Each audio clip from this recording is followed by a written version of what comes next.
Good morning, fam. How's it going? It is Kyle Henderson of Bama Football on YouTube. Could I get a roll tide inside the comment box? I appreciate you guys being here today on the show. Top 25 updated rankings. I'm going to provide you my top 10. Where do I have Alabama? We're going to talk about the defense, because clearly that is the issue. We're going to go over, upon further review, going to look at some snap counts and the overall stats of this team. Going to talk about many different other topics right here on the show. At 11:30, you got Coach Nick Sheridan and Kane Womack. Those should be some highly entertaining interviews. And then at 12 p.m., you got Coach Kalen Deboer. Let me know where you're watching from. I appreciate you guys being here. Kyle Henderson of Bama Football on YouTube. The sun, it came out once again, and we push forward through the college football season. Let me know where you're watching from inside the comment box. You got 2 hours and probably 30 minutes of continuous streaming right here on Bama Football on YouTube. This is a one-man operation. I'm going to get you through it, and we're going to get it started talking about the top 25 football rankings in just a second. I appreciate you. And I'd like to say, thoughts and prayers to everybody that could be affected by this next storm. I saw the trajectory of the storm, and it looks like it's headed to Florida. So I know Case, for example, he's in Tampa. We have many viewers from Sarasota all the way up to Tallahassee to Eastern Florida. So everybody continue to be safe, and thoughts and prayers out with you. We have a large fan base really across the country, but in the Southeast, of course. So thoughts and prayers to everybody out there, and those that were also impacted by the last storm. So I know I appreciate you guys being here and giving me the opportunity to talk Alabama football. All right, look, there's a lot to dive into, and I was eager to get onto the show, so much so that I even had a show yesterday to let people voice off a little bit. And by the way, today at 11 a.m. I will be taking your guys' calls. All right, let me get through my segment, and if you guys want to call, play some Monday morning quarterback, that's cool with me. We can swap opinions and continue to talk about where this team is right now. Now, following the Georgia game, I said this: did Alabama win anything against Georgia? Did they win anything from that game? Nothing. They got a make-believe number one ranking the following day from the AP that said that you're the number one team, and Jalen Milroe got elevated to the favorite as the Heisman favorite, right? But other than that, they didn't win anything. There was nothing to be won. Just the same as against Vanderbilt. Now, with the loss, did you lose a championship game? No. Did that determine the SEC championship game? No. Now, that game stings, and it still hurts today. And I'd like to kind of have one more day, and I know there's a 24-hour rule, with victories, but I'd like one more day to kind of talk about this, and then on Tuesday, kind of move forward and turn the page to South Carolina. But I still think there is a lot to go over today from Alabama's first loss under Coach Kalen Deboer. The honeymoon is clearly over. And there's a lot of people waking up with a lot of different questions. And yes, Adam, at 11 a.m. or maybe a little bit before that, depending on, kind of how I navigate through my segment, we'll take some calls, open it up, and take you guys to 11:30 when Nick Sheridan or Kane Womack hits the podium for the University of Alabama. So I think the biggest thing, too, is kind of the direction of the team. Where is this team going? What does this team do in a bounce back opportunity? I thought it was amazing to hear from Damian Harris, a former Alabama running back who has hardware, won some national championships, right? Won an SEC title. And hearing him kind of sound off on the situation regarding Malachi Moore, but more directly about Coach Kalen Deboer, you know what? To be honest, I thought it was fitting. I was glad that they were able to, kind of vent and give their points of view, because the honeymoon is over. And now is an opportunity to see what type of coach Kalen Deboer can be. And love Bama, what's up? I appreciate you. And I think this is a great learning point for this team. With adversity, you can either go two ways. And I think the way that Alabama is going to go is going to be more in a positive route, right? I don't think this is the first game that Coach Kalen Deboer has ever lost. But this is a time to see how you can grow from something like this. Grow from a loss to Vanderbilt. That's never going to go away, okay? That you lost to Vanderbilt, that hurts, all right? Bama Mike says he's good with Malachi. Me too. You know, but I do think, and I'll talk about Malachi here in a little bit, I do think that there needs to be some disciplinary action taken if we do have all the facts, which it looks like we do. I mean, you know, there were the actions. Take accountability, have some disciplinary measures, and move forward. The thing with Malachi Moore, it's not like this guy has been here for such a long time. How many incidents have you seen of Malachi Moore? None, right? So, look, there's no way to justify his actions, and they didn't like it, and it was BS. You don't do that. There's a lot of frustration, and we'll talk about that more. So let's go over the top 25. All right, so the top 25, and this is updated as of yesterday. This is the top 25 scoreboard, and you look at Texas now at the number 1 spot. They were open this week. They will take on Oklahoma. By the way, have you seen the upcoming schedule for this Saturday? Right? My goodness. Yo, we got some incredible college football coming our way. Ohio State now number 2, beating Iowa 35-7. Oregon now number 3 in the country, beating Michigan State. I watched that game. I still don't know how I feel about Oregon. I know they keep winning, but I don't, you know, Dylan Gabriel, he had some costly turnovers in the red zone. I don't know how I feel about this team. Penn State, same thing. You know, they beat UCLA. Are they really a top 4 team? I don't know. These are all make-believe rankings at this point in time. You got Georgia, who now moves to number 5 after beating Auburn. Auburn now 0-3 in SEC play. Bama at 7 after losing to Vandy on the road 40-35. Tennessee also lost to Arkansas 19-14. I thought that was a really good game. What's up, Gregory? I appreciate you being here. Jeff, what's up, man? I appreciate you guys being here. And everybody else inside the undefeated.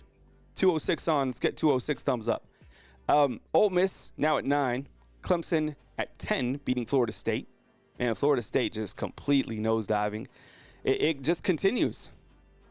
Iowa State now 11 after beating Baylor. Notre Dame, they're creeping up. I told you Notre Dame would start coming. All right. And the crazy thing about Notre Dame is well, guess who they beat? You know, like you always look to like Notre Dame. I'm not buying into Notre Dame, but here they come in the ring. I predicted this a long time ago. LSU at 13, other side, the second column, you got BYU, Texas A&M. Texas A&M, look at them. They beat up on Missouri, right? We are all kind of skeptical about Missouri. Had their way with them at Kyle Field. They are now in control of the SEC. They are 3-0 in SEC play. All right, you got Utah, Boise State, Kansas State, Indiana, who's undefeated at this current point in time, Oklahoma, who takes on number 1 Texas this weekend. You got Missouri, Pittsburgh, Illinois, Michigan, who lost to Washington in a rematch of the college football championship game from last season, and then SMU, who's playing some pretty good football, back-to-back victories over FSU and Louisville. They move to number 25. Here's a look at this weekend in college football. Yo, there are some absolutely marquee matchups. You got Texas taking on Oklahoma. You got Oregon taking on Ohio State. Yo, I would imagine if we ran a poll right now, let me just ask you yes or no. These are easy questions to answer. Actually, let's put it like this. Does anyone think Oregon beats Ohio State? Yes or no? Inside the comment box. Does anyone think that Oregon beats Ohio State? I don't think so. I would be absolutely shocked if Oregon travels to Columbus and beats the Buckeyes. Now, I would the Buckeyes have put together a strong game. Their season schedule so far, it hasn't really impressed me, but they are playing good football. I did watch them. I watched them against Marshall. Right? I don't think there's going to be one yes. I mean, there might be, but I would be surprised, right? Jarvis, what's the line on this game? Oregon and Ohio State.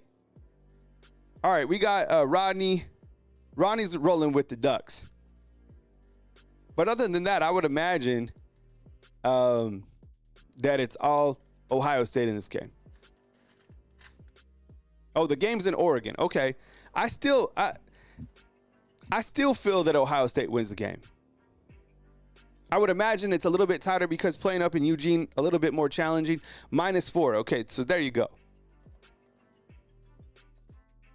Kane Womack should be at 11:30, depending on if they have him or Nick Sheridan speak first. Thanks for the heads up, Jarvis and Andrew, in terms of where the game is at. I think it'd be that does make me think it would be a little bit closer. I still feel Ohio State wins, but playing in Autzen Stadium is challenging. All right, Penn State taking on USC. That is an interesting game to me just because Penn State's undefeated at this point in time. USC lost another one in the Big Ten. Ole Miss taking on LSU. I mean, what was it, a couple years ago that the score was like in the 80s or something like that? And then Tennessee taking on Florida. So point is, there is ton of great football this weekend. And as North Alabama Storm Chase mentioned, Army and Navy would beat Bama on this defensive front. Man, I love the Army-Navy game. Mike G saying Ohio State is a poser. I remember I was drinking the USC Kool-Aid early in the year. There's receipts of it. I thought this was it. I thought they were coming back.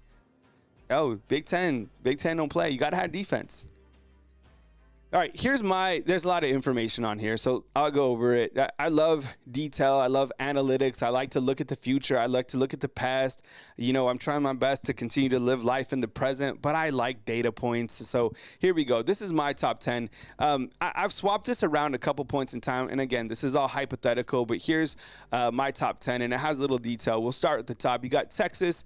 Best win is against Michigan so far. That game was at the Big House. Coming up, they take on Oklahoma, Georgia, Vandy, Florida, Arkansas, Kentucky, and Texas A&M. Yo, as we continue to move forward, that seems like a pretty tough remaining schedule for Texas. Now, they will have Quinn back for this game against Oklahoma, but you got to think, yo, this schedule, I mean, Oklahoma, that game is a rivalry game, right? The Red River rivalry game. And you got Georgia. That game should be great.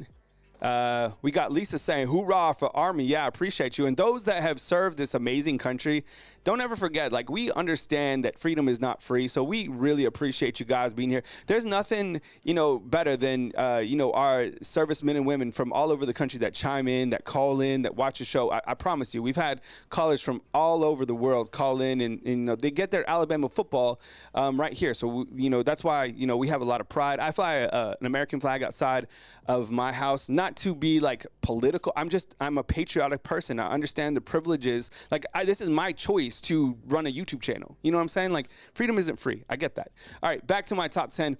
Ohio State, best win is against Iowa, I would say, I guess. Coming up, they take on Oregon up in Eugene. They take on Nebraska, Penn State, Purdue, Northwestern, Indiana, and the big one with Michigan, right? So, there's a couple interesting games for Ohio State. I think it is a rather light schedule. I mean, the game against Michigan, I guess, either way, it goes different ways. But, the Oregon one, we all have that one circled. Number 3, I have Georgia.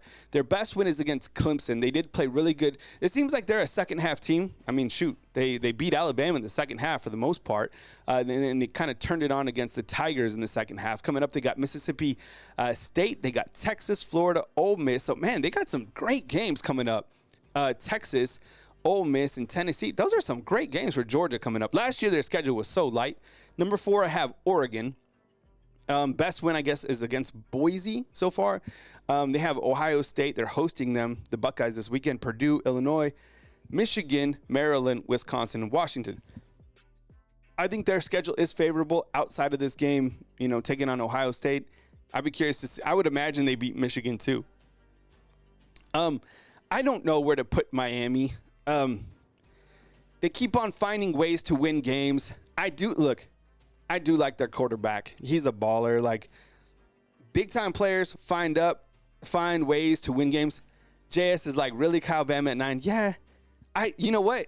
I originally had them at number 3. That's how all over the college football rankings are for me. I moved them back after I started thinking about a couple things. I'll provide my rationale here in a second. I would imagine that Alabama beats Miami. Miami keeps finding ways to win. They survived against Virginia Tech on the last play of the game. They come back and they have late game heroics against Cal. Coming up, they have Louisville, Florida State, Duke, Georgia Tech, Wake, Syracuse. I would imagine that this team is undefeated, but Syracuse there at the end, I don't know where that game is at. I don't know if it's in upstate New York. But, yo, Syracuse is a good football team. Kyle McCord is balling out for them. All right. Jay Williamson says Alabama needs to be outside of the top 10. I'm sure there's a lot of people that probably feel that way. They lost to unranked Vanderbilt. I mean, all right. So, I don't know where to rank Miami. But, I mean, I'd be shocked if they don't win the ACC. Penn State, another team. I have no idea where to rank this team. They were battling with Bowling Green not too long ago, and then they put 700 yards of offense, I think, on Kent State. I don't buy on Penn State at this point in time. Mattress Matt with the $5 super chat. I appreciate you. Thank you so much for supporting the product right here on Bama Football on YouTube. And then I have Tennessee. And the reason I have Tennessee over Alabama at this point in time is I'm trying to provide rat poison. If somehow these rankings or this show makes it into the Alabama locker room, I want them, I want these guys to continue to be motivated and to work harder all the time. And I think my rationale for this is I feel that Tennessee's loss to Arkansas on the road is, it's not surprising as to Alabama being number one and never lost as a number one team, losing to Vanderbilt, right? And then I have Alabama, whose best win is against Georgia, right? And upcoming games for Alabama include South Carolina this weekend, where they are a 21-point favorite. Tennessee, Missouri, LSU, Mercer, Oklahoma, Auburn. Still so much football to be played in this season. And then I hated to do it. I don't know where to put Notre Dame. It's hard for me to rank teams in the later half. I don't know if Notre Dame is good. They beat Texas A&M. They have games against Stanford, which is a rivalry game. Georgia Tech, Navy, Florida. All these games are rivalry games for Notre Dame, I think, right? So I don't know. That's my top 10. I don't like doing the top 10. It means nothing. It's too, all the team. There's what I've gathered from the top 10 this year is that there is a lot of parity, I feel, in who has the best win and who has the worst loss, right? I would imagine Notre Dame probably has the worst loss, losing to Northern Illinois. Alabama's loss against Vandy seems bad, but Vandy's they're good. That Vanderbilt team's a good football team, right? Ole Miss, they lost to Kentucky. Kentucky's playing pretty good football, right? Miami should have 2 losses. They don't. Tennessee, they lost to Arkansas. Sam Pittman's a good coach, right? And I'm with Lisa. They shouldn't even have, the first ranking should be, I guess, the college football rankings. But right now, the teams are still trying to find themselves. I mean, Alabama, look at where they are in terms of they have a huge growth opportunity this week. I would imagine that this isn't the same team that we see this weekend and thereafter. I don't know. Bama Mike is asking if a 3-loss team can make the playoffs. I think so. Yeah, the way the playoffs are set, after you feed the major conferences, I mean, it's really what the playoff committee wants to see. I mean, this year is going to be like a year we've never seen before. All right, so look, losing to Vanderbilt has ramifications. In my opinion, and I've said this every single time, and I said this before the show, before Alabama lost to Vanderbilt, even if that game was close, let's say 42-20, Alabama beats Vanderbilt, who is a much improved team, they would be held to a different standard, right? Completely different standard. Robert, what's up, man? I see your comment inside the comment box. But I think this will have lasting ramifications on Alabama because they are held to a completely different standard away from the world of college football, right? Another SEC loss lowers Alabama's chances of playing for the SEC championship. I think that goes without saying, right? So now you look at all the games against the SEC, and they are all critical, but now you lose a game against Tennessee, you lose a game against, LSU, you lose this weekend against South Carolina. I don't know. You see what I'm saying? You don't control necessarily your own destiny anymore. You're kind of hoping for other teams to have 2 losses, and you probably don't play for the SEC title, which, look, you don't have to play for the title to make the tournament, but it certainly helps your chances. I think the teams who make the playoffs in the SEC will automatically make the playoffs. That's kind of my point. I think if Alabama does get into kind of who beat who, and they're trying to get into the playoffs, people are going to be like, well, they lost to Vanderbilt. because Vanderbilt still has a stigma that they're not a good football team. We all know that they are a good football team and they're on the rise, but they do have a stigma. Just like Alabama is held to a different standard, Vanderbilt is looked at as kind of lower tier in the SEC. The loss to Vanderbilt is worse than Arkansas's loss, right? And losing to, and for Ole Miss losing to Kentucky, right? I think that's how it's going to be viewed. And once again, Alabama held to a different standard, and no one will ever forget losing to Vanderbilt. And I've seen a lot of comments following Alabama's loss, and people point to that first loss that Saban had against Louisiana Monroe. I think it's a lot different because Coach Kalen Deboer's team, like, he didn't take over a team that needed to be rebuilt. Like, this team, what they have from top to bottom on each side of the football has enough to win a championship this year, and still does. That's why I think that's why I think this loss hurts more, is because people know the talent overall that is on this team. Does that make sense? So I think there'll be lasting ramifications from that. All right, I'll hit on this. What's up from? I appreciate the super chat. He says, first round buys, the only thing in danger. 100%. All right, look, let's talk about Malachi Moore. It's a hot topic. I'm really into mentorship, so I'm passionate about these type of instances. I don't condone the actions, okay? I don't. And I do think there needs to be disciplinary action taken, and I'll explain why. Now, I'm sure you saw Malachi Moore, very animated, and I don't know, we don't have all the facts, but if it looks like what it looks like, he didn't want to go off the field. He waved Coach Kane Womack off. Bray Hubbard has to go back to the sidelines. He throws his mouthpiece. He shoved Diego Pavia's head into the turf. All right. He's a team captain. And everything that Malachi Moore has done here at Alabama has been fantastic. He's a great ambassador of the program. He comes from a really good family. He's from the state of Alabama. He's from the Coach Saban ecosystem. I haven't seen him ever lash out like that. Was he frustrated? Clearly. Was it wrong what he did? Clearly. I'm surprised that Alabama hasn't had him make a public apology already. I would imagine at some point in time that does happen.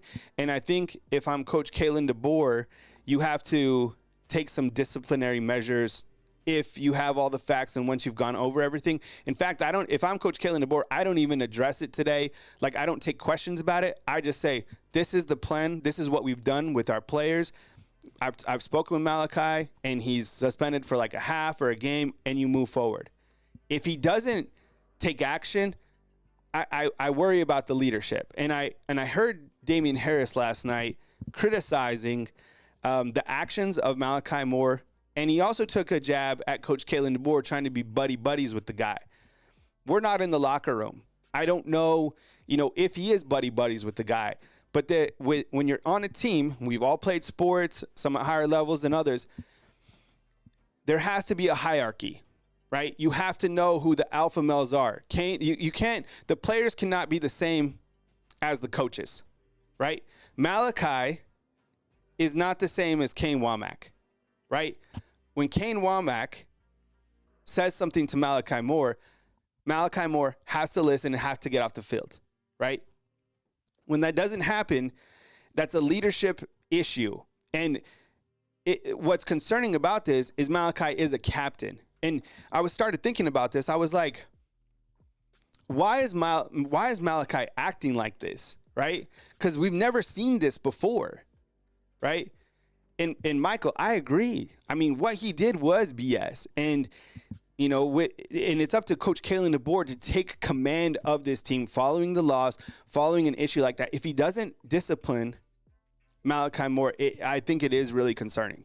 So let's wait to see what happens, and you'll have Coach Kalen Deboer at 12. I think there has to be some accountability here. And look, I've never heard any different things about Malachi Moore. He's a great ambassador, and I think you use it as a learning experience. You take accountability, and you move on, and you be better for it, right? Has anybody dealt with any type of adversity? Is anybody perfect in here? No, you're not. And you have, and adversity has helped you do better going forward. Is Malachi Moore even 22? not saying that his actions are justifiable by any sense of the imagination, but I mean, listen, like, leadership has to still go through adversity, right? Nothing can justify his outburst. That was wrong. Everything that he did was wrong. Take accountability, be better for it, right? So if you haven't seen the Damian Harris clip, I recommend you go out and watch it. And he brings up some great points, you know, and he said that a lot of those issues were handled internally. And then I started thinking about this, you know, and we still don't understand. Does anybody, let me ask you this. Does anybody inside the undefeated remember what Jalen Milroe was benched for last year? I'll take you guys a second to think about that. I don't think we ever found out why he was benched.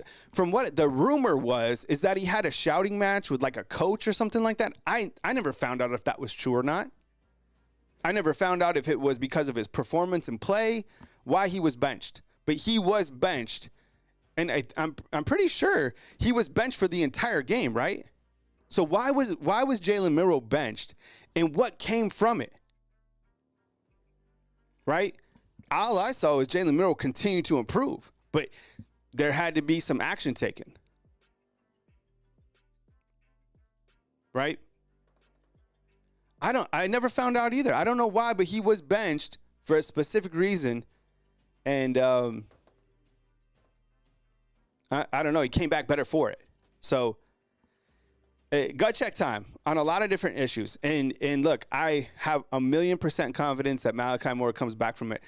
All the stuff that I've seen from him, that is, you know, that was like, it looks like that was an isolated incident. Take care of it. And, you know, you move forward. All right, we talk a lot about Pro Football Focus grades, and here are the grades from the game. I went, if you're a fan funder, you probably saw this last night, so let me explain it to you. Pro Football Focus is a company that you can subscribe to, and you get to see stats, grades, and, you know, player performance. It's just basically analytical data points. I love data, so here we go. Let's look at the top. Caden Proctor, I have him circled. Over at the far right, you see his pass blocking grade is 87.9. If you look at the total up at the top, it says TOT. That represents the total snaps that the player played in this game. What is interesting is if you scroll to the left and you see rank 10 and 11, you see Jaden Roberts at right guard and you see Geno Vandermark at right guard. Those guys split time at right guard for Alabama, and I don't know why. I don't know why those guys are splitting time. I don't think I missed anything reading up on if Jaden Roberts and Geno Vandermark were going to split time at right guard, but that's what happened against Vanderbilt. Up to the top, you see Elijah Pritchett. He's also circled. And to the far right, you see his pass blocking grade is 48.4, which is absolutely a yikes. And he's the one that allowed that sack on Milroe, and Milroe fumbled, right? Critical point of the game. If you scroll to the bottom, you see Parker Brailsford and Tyler Booker. And if you go all the way to the right, you see their pass blocking grades, 83.3, 85.9. So does Alabama still have an issue at the right tackle position? Now, I know they've made strides in terms of, you know, poor Welcome Formby and the performance that he had, but I still kind of wonder if Alabama has an issue at the right tackle position. Chris from New Jersey saying Robert's still a little banged up. I didn't see that. But, you know, that did stand out to me when I did look at the snap counts. The show yesterday, just, you know, kind of extra venting. And some of the callers were pointing the finger to Jalen Milroe why Alabama lost Vanderbilt. That's the furthest thing that from, like, reality. The way that Jalen Milroe continues to play has been absolutely outstanding. And more proof to this is Jalen Milroe had an A-plus grade of a 90.6 grade against Vanderbilt in 46 snaps. Okay? So, you know, there you have it. And you can pause it. You can screenshot this to kind of look back and see if there's anything else that stands out. I kind of looked over. And here's the defense. I looked at this for a while. There wasn't a lot of data points that really, like, jumped out to me. Maybe there will be when we look at it one more time. The biggest thing was Jaha Campbell having a defensive grade. Oh, and it sounds like Malachi just put out a statement. Did he? All right. Let me see if I can find that real quick. You guys look at the Pro Football Focus grades and trying to look for the statement from Malachi Moore. I ain't see it. I'll try to find it. Give me 1 second. Yeah, so it looks like he posted. Yeah, he posted an apology. Okay, good. All right, we'll bring that. We're going to do some breaking news real quick and bring Malachi Moore's apology, which I think is great. Give me 1 second as I bring it up on the screen real fast. So Malachi Moore has just issued a public apology, which I think is great. That was the first thing, is like we had to see Malachi Moore issue something. So let me multitask real quick. Malachi Moore, and we will go to this. And we will go here. I do everything like in-house, so, I have to multitask from time to time. I'll read it out. This is the first time that I've seen it as well. So Malachi Moore issues a public apology. I want to apologize to my teammates, our coaches, the fans, our alumni, and my family for the way I acted on Saturday. I was completely out of line. I let the emotions of the game get the best of me and put myself before the team. As a two-time captain and a fifth-year player, I understand the standard that we are expected to live up to at Alabama, and I failed to do so by acting in a selfish and unacceptable manner. I came back this season to represent myself, this team, and the university because it means something to me. I am blessed to be able to wear the A on my chest, and I know all that comes with the responsibility of representing this program. I will do better to uphold the Alabama standard moving forward, and I will continue to improve while conducting myself in a first-class manner. And that is an apology from Malachi Moore with taking responsibility. Love to see it. That's exactly what we were just talking about this like 2 seconds ago. That is the first step, right? And I think that's exactly what you needed to do. And now it'll be interesting to see what Coach Kalen Deboer does from here. So if you want to watch, the Coach Kalen Deboer press conference, it'll be at 12 right here. And, we'll see how it goes. Tim Pitt's asking for where's the apology to Diego Pavia. I think overall, just kind of, I just literally read it. I think without like going too much into this, the first thing is taking accountability, right? That is the first step to any of this. So glad to see it. I'll read more into it, but at least, we got to see it, on the screen. So there's the public apology for Malachi Moore, and we'll go back to our pro football focus grades. You're watching Bama Football on YouTube. I appreciate you guys being here. Thank you so much for giving me the opportunity to talk Alabama football with you. So the biggest thing that stands out for me within the defensive grades is Jahad Campbell having a defensive grade of 38.0. Like, yo, that's like we've seen some low grades and like covering this.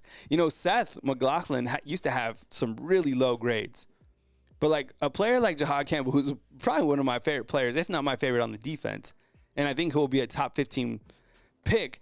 Yo, that is a crazy low grade, and a lot of it could, they were getting gashed up the middle. I haven't even really done my rewatch, and I don't even know if I will. I know what happened in that game, but 38.0 is low. Keon Sabb up at the top, I updated that, 87.6. Chris from New Jersey is saying it's because of so many missed tackles. That could be the case. Damani Jackson, it looks like that's kind of a high point, 73.6 grade, 75.4 run defense, 84.7 in tackle grade, and his coverage grade is 70.0. LT Overton had a tackle grade of 25. A lot of low tackle grades. Maybe that was something that I should have circled, right? Red Morgan had a tackle grade of 28.0. Where's the 24 in coverage? Oh, yeah, 29.4 for Jahad Campbell. So I don't know. Yo, Yoda saying now DeBoer need to apologize.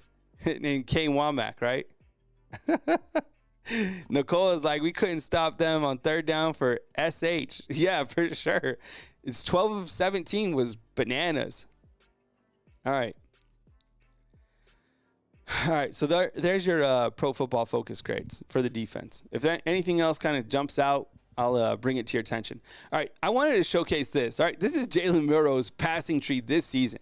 So for anybody out there who still hasn't believed and, is worried about the intermediate passing games or whatever, like, stop, okay? Let me explain this. I hadn't seen this in a little bit, but let's look at it, and I'll walk you through it. So let's start at the top left where it says outside left. Now, these are Jalen Milroe's passes over 20 yards. Yeah, and Timothy, I did see that. To the outside left, he's 2 of 5, 84 yards, and 2 touchdowns. I think his one is to Jeremy Bernard and one is to Ryan Williams, right? Between the numbers and over 20 yards, you see 5 of 6 for 217, 2 touchdowns. And you see the NFL rating underneath it. Anything over like 100 is bananas. So like 127, 158. To the outside right, 6 of 11, 318, 3 touchdowns. I mean, that's absolutely elite, right? Under 20 and above 10 yards to the left, that's kind of the question mark zone for him, right? 1 of 6. You see the NFL rating. That's the only area that, is not out of this world. You look to the intermediate, 11 of 13, 212, 5 of 6, 78. The real intermediate, under 10 yards, 12 of 13, 17 and 22, 8 of 8. Like, in short passes, 3 of 3, 9 of 10, 2 of 2.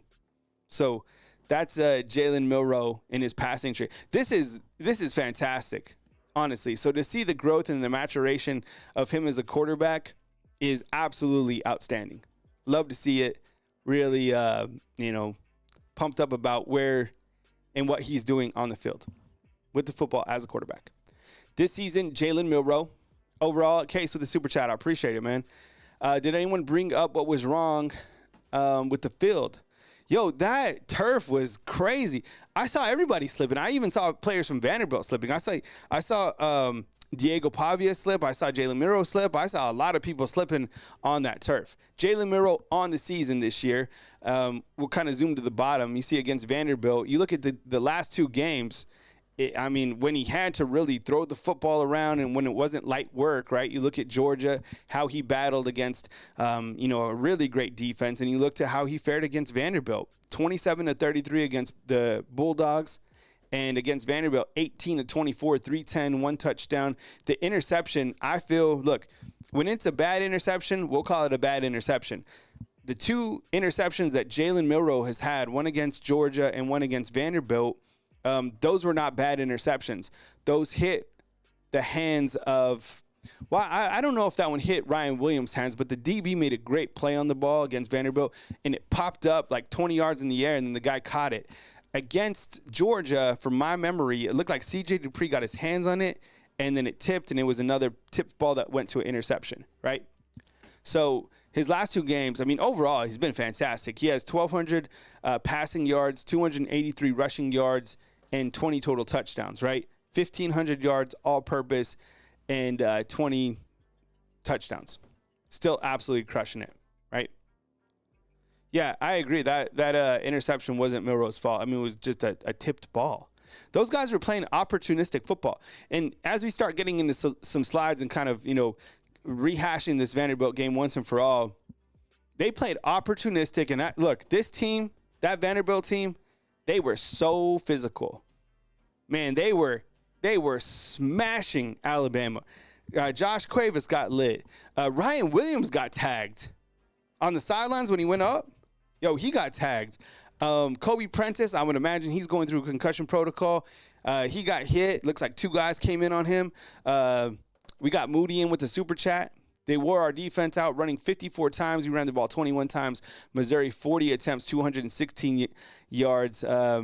We could have had 280 plus. Look at the rushing stats. Yeah, they ran the ball, and we'll hit on those stats right now as we go forward. Denzel in with the super chat as well. Appreciate you. That pick he threw against Vandy, Caleb was open. I would imagine somewhere down the middle of the field. I'd have to do my rewatch, but I appreciate it, Denzel. You look at the recap, and I said this already. It's all on the defense. I think the 2 biggest areas that we have to look are my last 2 bullet points. The last 2 games, Alabama has allowed 691 passing yards and 5 touchdowns. I don't know what happened in the last 6 quarters, because the first 2 quarters against Georgia football, I thought this team would like run away with the college football championship, and there would be a statue, in February of Coach Kalen Deboer. I don't know what happened at halftime of that game. Something incredible changed. And now within the last 2 games, Bama has allowed 74 points, 937 yards of offense. That's like that's not even like kind of bad. That's terrible. So, and like I said on yesterday's show, at least we know what the issue is. Because sometimes the press conference is at 11:30, you get the defensive coordinators, and then at 12, you get Coach Kalen Deboer. So 11:30, coordinators, and then 12, Kalen Deboer right here on our YouTube channel. They don't really blitz that often. They don't send a lot of pressure. And Hacker Music, I don't know, man. But that's not even like kind of bad. That's like atrocious. That's scary. That is terrifying. But like I was saying, at least you know what the problem is, because so many times you lose games and you're like, oh, well, it could have been this or that or this. Like, we know why they lost games. It's because of the defense. The defense was terrible in a lot of different ways. Also, I think we have to give props to Vanderbilt, man. Vanderbilt, one of the things that they did was they controlled the time of possession. They had some weird formations. They would go like almost into this triple option formation where they'd put a wide receiver in the back and then they'd run kind of a jet option with him. I love those shovel passes. Those are tight. Those shovel passes were gashing Alabama. But this was wild. 42 minutes that they controlled the ball. Scoring drives is 6:14, 43. The biggest one was this 9:51 because you had 3 penalties that affected that drive, right? You had the illegal substitution, you had the roughing the passer, and you had the face mask, right? Terrible penalties at terrible times within the game. Jacob asked, Kyle, why do you think K-Law isn't getting any action? The way that Alabama has framed it is that they're not giving him the football because they like him as a blocker. He has done a great job blocking downfield. He didn't play in this last game against Vanderbilt because of a lower leg injury, but that's kind of the way that they framed it, is they like him as a blocker better than, feeding him. Plus, you looked at Jalen Milroe is getting the ball to different receivers so far, like Ryan Williams, Jeremy Bernard, Kobe Prentice, the tight ends, but they like to use him as a blocker downfield. And he does a great job, but I would imagine that he does want the football. But I think I think we know what's going to happen. I think this is the offense. I would imagine that, Kendrick Law is kind of one of those guys that we thought he would get the football, just doesn't. He didn't even catch for 200 yards last year. I wouldn't be surprised if he does transfer. He just might not fit the system. Whatever. It's kind of shocking to think about, but, you think all of a sudden they're just going to start utilizing him down the road and, like, what? Who are they going to pull off? Jeremy Bernard or Ryan Williams? No. So that's just the way I see it. As I said earlier, Vanderbilt made plays. These guys absolutely played to win. You heard Diego Pavia in his postgame. They came in and, wanted to do their thing. The interception, that was big. They played opportunistic football. The guy misses a PAT, and then he hits a 51-yarder. Like, are you kidding me? Right? And they had a lot of play for it. Coach Saban said that it wasn't a tough place to play at. They played that after the game. After the game, you saw that, right? They took the goalpost all the way down to Broadway and dumped it in the water. The 4th and 1, that was crazy, making plays, right? 4th and 1, you think they're going to line up and just have, like, Diego Pavia kind of push? No, they threw a touchdown pass over Malachi and Keon Sabb. The big sack on Jalen Milroe, they played opportunistic football. And like I said, I think that might have been the most physical team that Alabama's played so far. Who would have thought it was Vandy? Those guys were hitting. Everybody was hitting. Latoya saying it was poor tackling. Yoda is saying you generally think K-Law is Bama's all best wide receiver. I think that's insane for a guy. Yeah, I mean, clearly they're not utilizing him or using him for a reason. Like, it's Coach Kalen Deboer's job to play the best guys, and I think he is playing the best guys. I mean, Ryan Williams is the best guy. What he's been able to do in this short amount of time is, I thought at some point, I was thinking against Wisconsin, they'd maybe have like an antidote for him and maybe slow it down a little bit just because, he got off to such a hot start. They didn't. Georgia certainly did it. And then he comes up. And this is the thing about Ryan Williams, too, is he's coming up. And same thing with Jalen. They're coming up big in big situations, right? Not when it's like early in the game or the second quarter. They're coming up in like the fourth quarter when crunch time. That's the sign of like elite players. This is the thing I know pissed everybody off too, is the third down efficiency, especially in the later part of the game, because you came in with the number one defense on third down, and Alabama still, did you see Lane Kiffin was watching the game? He even paused his press conference, and he was like, how many timeouts do they have? You know what he was doing? He's such a master troll. I kind of looked at it the way Kalen Deboer, the press conferences are at 11:30, starting at 11:30 Central Time. And I'll take your guys' calls probably here close to 11 or here in the next few minutes. I'll put a banner on the bottom of the screen. Oh, yeah, DW's right, man. Ryan Williams is 1, Jeremy Bernard's 2, period. But look at this, 12 of 18 moving the chains. The last part, I still felt that Alabama was going to win this game. I thought that the defense would make a third down stop, just one, and get the football back. If Alabama gets the football back one more time in that game, they win the game. Because the offense wasn't going to be stopped. I mean, I thought they would score, and then they got sacked and they fumbled the ball, but I just felt that if you just give this team the ball, they're going to score. Michael Fields is saying the offense is definitely Milroe and Williams are bust. Look, these guys have put on a lot of points. I'm curious, like, if you want to nitpick the Alabama offense, the thing I'm curious about is like the running backs. 6 attempts for Justice Haynes, and I get it. A lot of the game is, based on what's happening on the scoreboard or down in distance or whatever, but I thought we'd see much more of Jam Miller and Justice Haynes.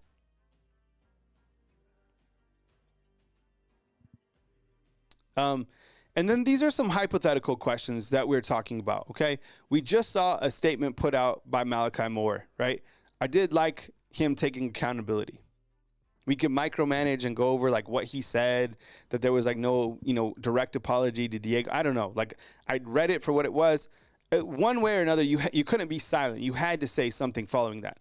So these are the questions that I, pose to you guys. And I don't know if any of these are true. These are just questions to think about. We do know that the defense needs to be fixed, but do any of these other items need to be addressed? Were they rat poisoned?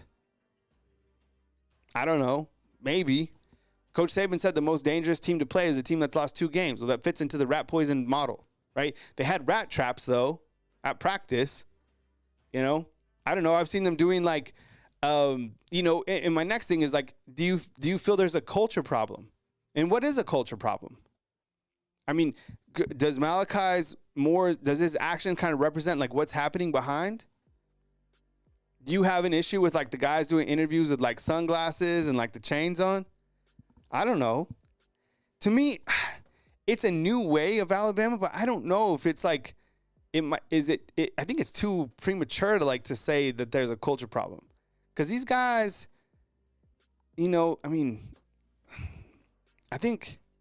I just think it's too early for that. Lack of discipline, that's another. I think those two things go hand in hand.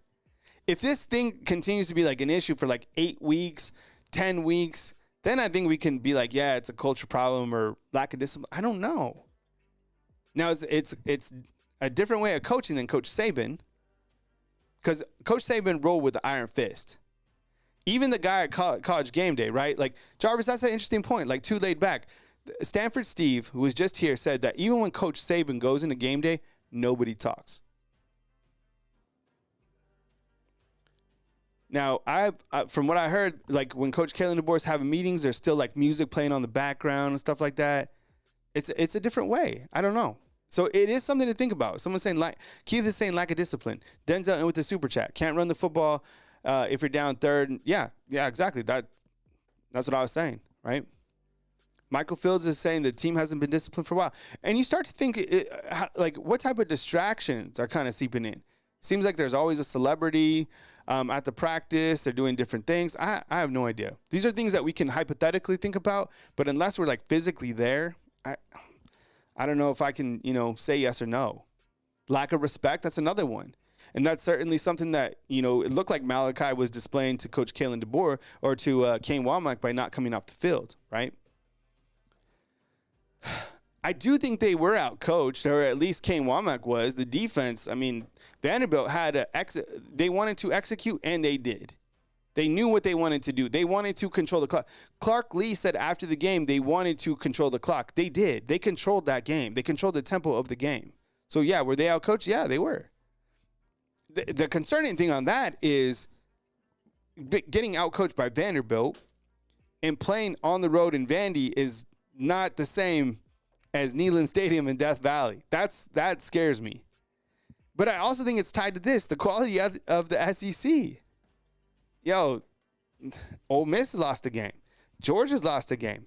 Tennessee's lost a game. Alabama's lost a game. The SEC is not the same as Big 10, Big 12, all those other conferences. Miami is so lucky that they're not in this garbage disposal of the SEC. The SEC will spit you out, man. So that's those are kind of some things that I was thinking about. Here's Alabama's next five, and then I'll take your calls in about 5 minutes. Next five for Alabama. You got South Carolina, where Alabama opens up as a 21-point favorite. Who's touching that? Think Alabama comes out, runs them up? What's up, Angel? Lynn Shenefeld, see you inside the comment box. Thanks for being here, man. Andre, what's going on? South Carolina at 11 a.m. Those 11 a.m. games are rough. Get your Bloody Mary and head over there. All right, you got Tennessee, a game on the road, which would be, man, that's going to be very challenging. You got Missouri. Wouldn't sleep on them. I wouldn't sleep on anybody anymore. You're opened, and then you got LSU, Mercer, and Oklahoma. So it looks like that's the next six instead of five. But you get what I'm saying. The next five include South Carolina, Tennessee, Missouri, LSU, Mercer before a trip, and the back end to Oklahoma before coming home and hosting the Auburn Tigers. All right. Here's a little bit more rat poison items to stay away from. Alabama takes on South Carolina, who is 3-2 on the season. Sellers has 555 yards and 2 touchdowns. Raheem Sanders, you know him. I think he's a really good running back, by the way. 315 yards rushing and 4 touchdowns. For Alabama, they're led by Jalen Milroe, who has 1,200 yards passing, 11 touchdowns, 20 total touchdowns, right? Jam Miller, 318 yards. The last time that these two teams played was back in 2019, right? Everybody remember this game? That was the Najee game, right? That was probably, you know what? The Ryan Williams play against Georgia is up there. It might be one of the craziest plays. But another, and I'm talking like, so there's like your favorite plays, like Tua Smitty, that's like your favorite. And then you start thinking about like craziest plays, like 4th and 31, that was bananas, right? Like the odds of something like that happening. The Ryan Williams, against Georgia where he hit the brakes, like that's memory burned. And you know what else is burned is that Najee play against South Carolina, right? When you go back, you threw it out to him, and he stiff-armed the kid into the dirt, jumped over somebody. Uncle Charles, what's up, man? Appreciate you being here. And then he stiff-armed somebody else and got in the end zone. Remember this play? I know a lot of people probably remember the play of Steven Garcia in 2010. That's when that game was also in Columbia, right? So when was the last time they played it here in Tuscaloosa? 2009. Okay. Yeah, so they don't, while they're in the same conference, they don't play that much. Look at the other games are like 2004, 2001, 2011, before that, 1993. Huh, interesting.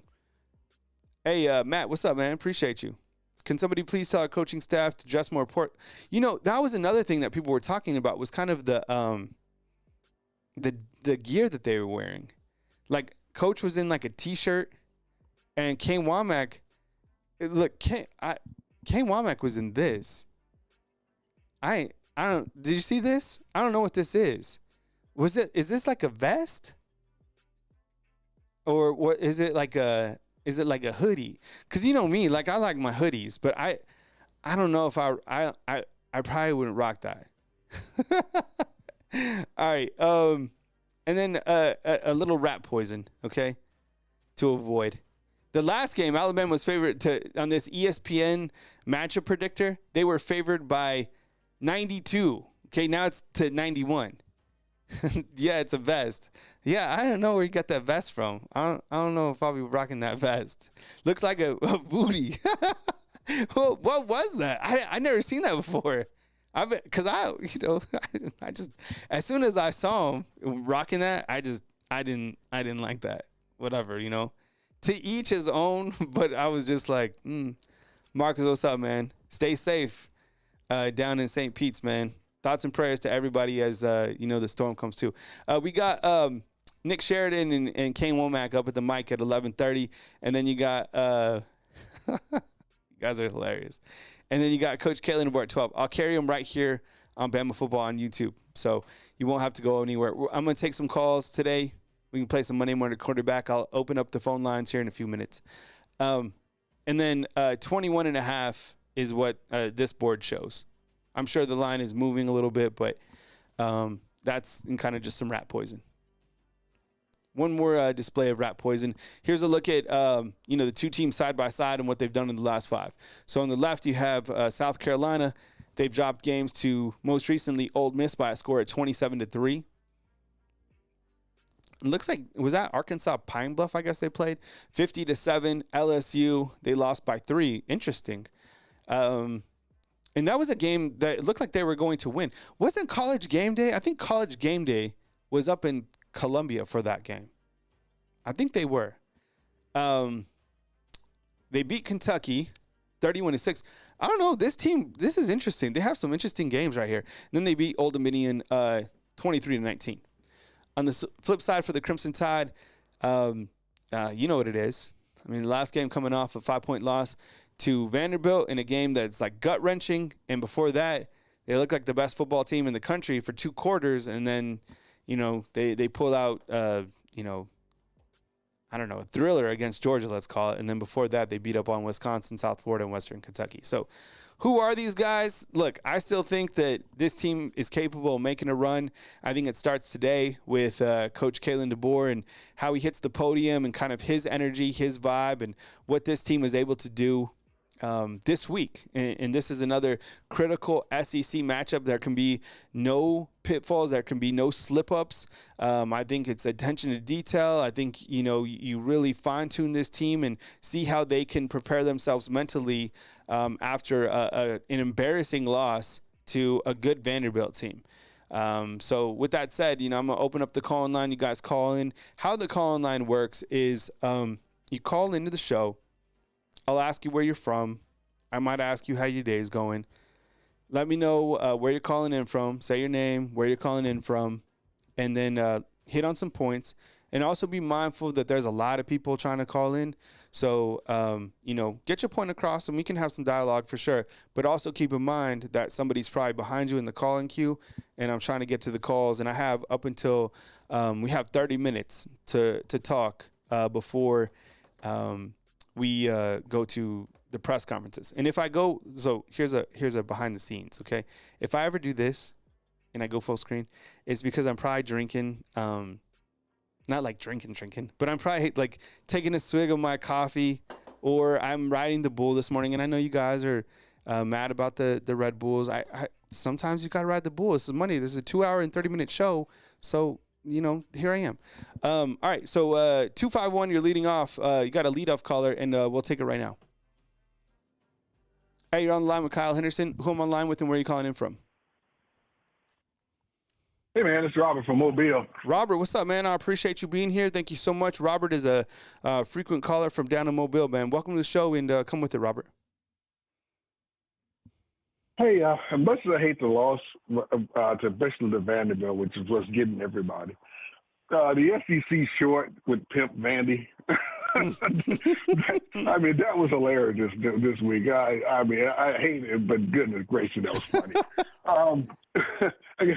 I guess you got to laugh at it because it's just such a joke. It's just, I mean, it was just surreal, watching that game. It's like you're not watching Alabama play. You're watching, you think you're watching Auburn or some other team that, can blow a game like to Vanderbilt. And that's what really drives us crazy. You're correct to point out that how Milroe's playing. He was outstanding in the game. And it's unfortunate that's getting missed in all this because of how poorly the defense is. This is almost 100, I deal with number engineers, so I do percentages. Mm-hmm. It's a 90% defense fault. Yeah. 10% offense in that, okay, the turnover didn't help. Mm-hmm. But against a team like Vanderbilt, that shouldn't have mattered. That's what drives us all crazy. Turn the ball over to Vanderbilt shouldn't matter. But the defense allowed it to matter. You can't not only have the ball 40 or 17 minutes. And even in that time, the offensive efficiency was just off the chain. Mm. That means if you just give them 20 minutes, they'll win the game 40 defense. And the inability to stop teams on third down was just, this is 6 quarters, as you pointed out. This makes 6 quarters, the defense has just been abysmal, not just bad, absolutely abysmal. Mm-hmm. And Kane Womack, I mean, dude, your job is on the line. In my opinion, at this point, we can't have this for the rest of the season. Mm-hmm. Now all of a sudden we go from almost popping the cork for the next championship to will we even make the playoff of the defense? Right now, this defense is not a championship defense under any circumstances. It's not even a good enough defense. Good. Sure. There's good defense and they're good enough. That's relative to your offense. The offense is good enough to where is great enough to where a good enough defense can get us to the championship and we can win it. And right now, we don't even have a good enough defense. I mean, it's just abysmal. You can't have this or 6 quarters of just absolute garbage, and 4 of those quarters with the Vanderbilt. Mm-hmm. That's Nick Saban would not have lost that game. We all know that.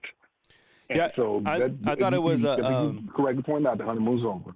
I thought, the honeymoon is definitely over, and I thought it was an interesting stat. I mean, one thing isn't really connected to another, but Nick Saban during his career at Alabama only allowed 13 points to Vanderbilt, where there was 13 points scored in this first quarter. So, again, just like a miscellaneous stat. Anything else you want to hit on, Robert, before I move to my next caller? No, just again, the offense is playing fine. I know people complain about we're not running enough. Yeah. But and that was the plan to run in that game. Mm-hmm. But the defense not getting stops is what changed that. Milroe had the offense had to score in a hurry because they couldn't rely on the defense. So I mean, if things have got to get better, we have to have a shutdown this weekend against South Carolina. Otherwise, it's going to be a problem. All right, man. Thanks for letting me vent today. Thank you, Robert. I appreciate you, man. Good to hear from you. All right, Robert calling in from the 251. Up next is a 256. Let's do it. Hey, thanks for being patient. You're on the line with Kyle Henderson. Who am I on the line with and where are you calling in from? This is Daryl from Huntsville. Hey, Coach Daryl, I appreciate you calling in. Thank you so much for calling into the show today. Welcome on in. We got Coach Daryl from Huntsville. Come with it, Coach. Well, I'm going to come with it. Because this was a disaster of biblical proportions. Let's face it, I'm going to say something a lot of people might get mad about. From what I see, this team is mediocre. The O-line is ineffective. The defensive backs cannot cover anyone. That's been proven. That was proven the first game. The receiver was behind us in Western Kentucky. The second game, Florida, they had a quarterback that could throw.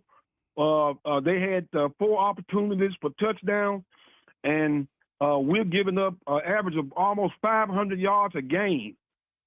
That's unheard of.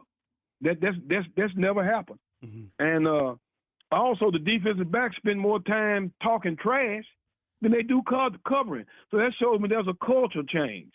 The culture has changed. Now everybody's gonna talk some trash at times, but they have to be separated. This is constant. And the coaching staff was clueless. They ran a mediocre high school offense that's been run for years, and we could not stop it. 7 yards on first down, 8 yards on 3rd and 5. They pick up 10. It was ridiculous. And they had no clue. They made no adjustments. I didn't see any pressure. I saw no pressure on this man. They blitzed us. But we had there were no pressure packages. And I knew by the second drive that we were in trouble because, and I'm going to disagree with you, Kyle. You said something I totally disagree with. Vanderbilt is not a good team. They're not. They lost to Georgia State. Georgia State. And if anybody wants to take a bet me, will Vanderbilt win 8 games? I bet nobody will take that bet. Vanderbilt will not win 8 games. They'll be lucky to be bowl eligible. So this is a total disaster. This is a Dubo Schuler type disaster. I mean, this is ridiculous, man. And 4th down. We can't stop anybody on 4th down. Georgia was 6 for 6, I believe. And they threw a 40-yard bomb on 4th down and won. And Malachi was 20 yards behind the guy. So, I was totally disgusted by it. And we'll see because right now, if we played Tennessee right now, Tennessee would beat us by 40 points. I promise you they will, because we can't cover. We can't cover. And I'm going to tell you why we can't stop the run. The reason we can't stop the run, they make the play, maybe 1 or 2 yards, but they're trying to strip the ball instead of stopping the ball carrier. And the ball carrier and the power gets pushed for 4 instead of 2 yards, and then they get 6 or 7 yards. Make a tackle. We got to make tackles. You tackle, you win. You block, you win. And the offensive line is totally ineffective. That's why the backs are averaging 6 carries a game, because we can't push people off the ball. We'll have 1 or 2 decent runs, but consistently we cannot move people off the ball. That's just a fact. And what that shows me is that Latham was the anchor of that line. We lost him. We were playing off of Latham and his abilities. But right now, you can't. If I would dare anybody to tell me, other than Jalen Milroe, who's the 1st round draft pick on that team? Nobody. Not Deontay Lawson. Did he even play Saturday? All I heard his name announced was when they announced the starting lineups. I didn't see anything he did. So I'm trying to figure this thing out. Maybe I'm being too harsh on, but what I'm seeing is either a combination of mediocre talent and mediocre coaching. Because if we're not careful, South Carolina's gonna do the same thing. I think if I'm betting against South Carolina, if I'm watching South Carolina and Vanderbilt, I'm gonna take South Carolina as a favorite. So we got a hard road to hoe, and the coaches are going. This next 4 games are going to determine our season. Either we're going to go, we're going to go to the Weed Eater Bowl, or we're going to go to the playoffs. I appreciate it, Kyle. I'll let somebody else get in. All right, thanks, Coach. I appreciate it. Coach Darryl, always spitting facts. Love it. Yeah, I think when you do look at the fact that Georgia Southern beat Vanderbilt, right? It does sting a little bit more. And I think, like, when I look to Vanderbilt and how they beat Alabama, I think Alabama beats these guys 9 out of 10 times. But I think for that day, they executed schematically so well, and they played opportunistic football, and maybe they did eat some rat poison. I think it all kind of contributed. Again, 11:30, we got Kane Womack or Nick Sheridan. They usually do one or the other. And then following that is Coach Kalen Deboer. So you'll get 3 press conferences here coming up. We do upload everything to YouTube. So if you miss it, you can come back and watch it. I'll notify you guys where to find it. And then also our Facebook page is very active. It's Bama Football on Facebook, or I think it's Alabama Crimson Tide on Facebook. You'll find it. And I appreciate you guys' support. Yeah, hopefully Alabama doesn't go to the Weed Eater Bowl. Where is that game? Where would the Weed Eater Bowl be at? Where's a good landing spot? Max, are you saying that Shreveport? Where would the Weed Eater Bowl be? Come up with some destinations for that. We go to the phone lines, 251. Hey, you're on the line with Kyle Henderson. Who am I on line with and where are you calling in from? Hey, Kyle, it's Mattress Matt from Mobile. Matt is calling in again from Mobile. Matt, what's up, man? I hope we're off to an amazing Monday. Thanks for calling in. It was nice to hear from you yesterday, man. Come with it. Welcome to the show, Matt. Hey, man. The couple of points I wanted to make real quick. The Auburn game last year. Okay. People that say that we have enough evidence now to conclude that Kalen Deboer is no Nick Saban because of the loss to Vanderbilt. Mm-hmm. But first of all, we don't have enough game time right now to know that. Nick Saban lost against an Auburn team we beat Auburn last year on the Hail Mary. But I think that Auburn team last year was way worse than the Vandy team that we just played yesterday. And Saban didn't just lose to ULM. I mean, he had several losses to an Ole Miss team. He lost to an Ole Miss team that I didn't think was nearly as good as this Vandy team. And like Kirby Smart said, nobody in college football actually thinks that Vandy sucks. Mm-hmm. It's only outsiders who don't know anything about football. Mm-hmm. So the Vandy team that just beat us is a really good team. Mm-hmm. They almost beat Missouri. We're talking about like one play. Mm-hmm. And so this whole idea of that Deboer and Saban, it's like and the game time of possession, 18 minutes during the Vandy game. So we scored 35 points in 18 minutes. Mm-hmm. So obviously the offense isn't the problem. We didn't have, and I've seen Saban's teams really, really, really struggle with that misdirection offense, like Vandy runs. Mm-hmm. You get the whole line moving in one direction, and then you dump it or shovel pass it or so. We had absolutely no answer to that, and I've seen Nick Saban teams struggle with that. The entire tenure of Nick Saban, Alabama has always struggled with these motion misdirection offenses, and we didn't have an answer for it. And I think it's because, and Kane Womack has even said that he wants to run a defense that it takes the other team a really long time to score. Well, that means that the other team is going to have a lot of time of possession.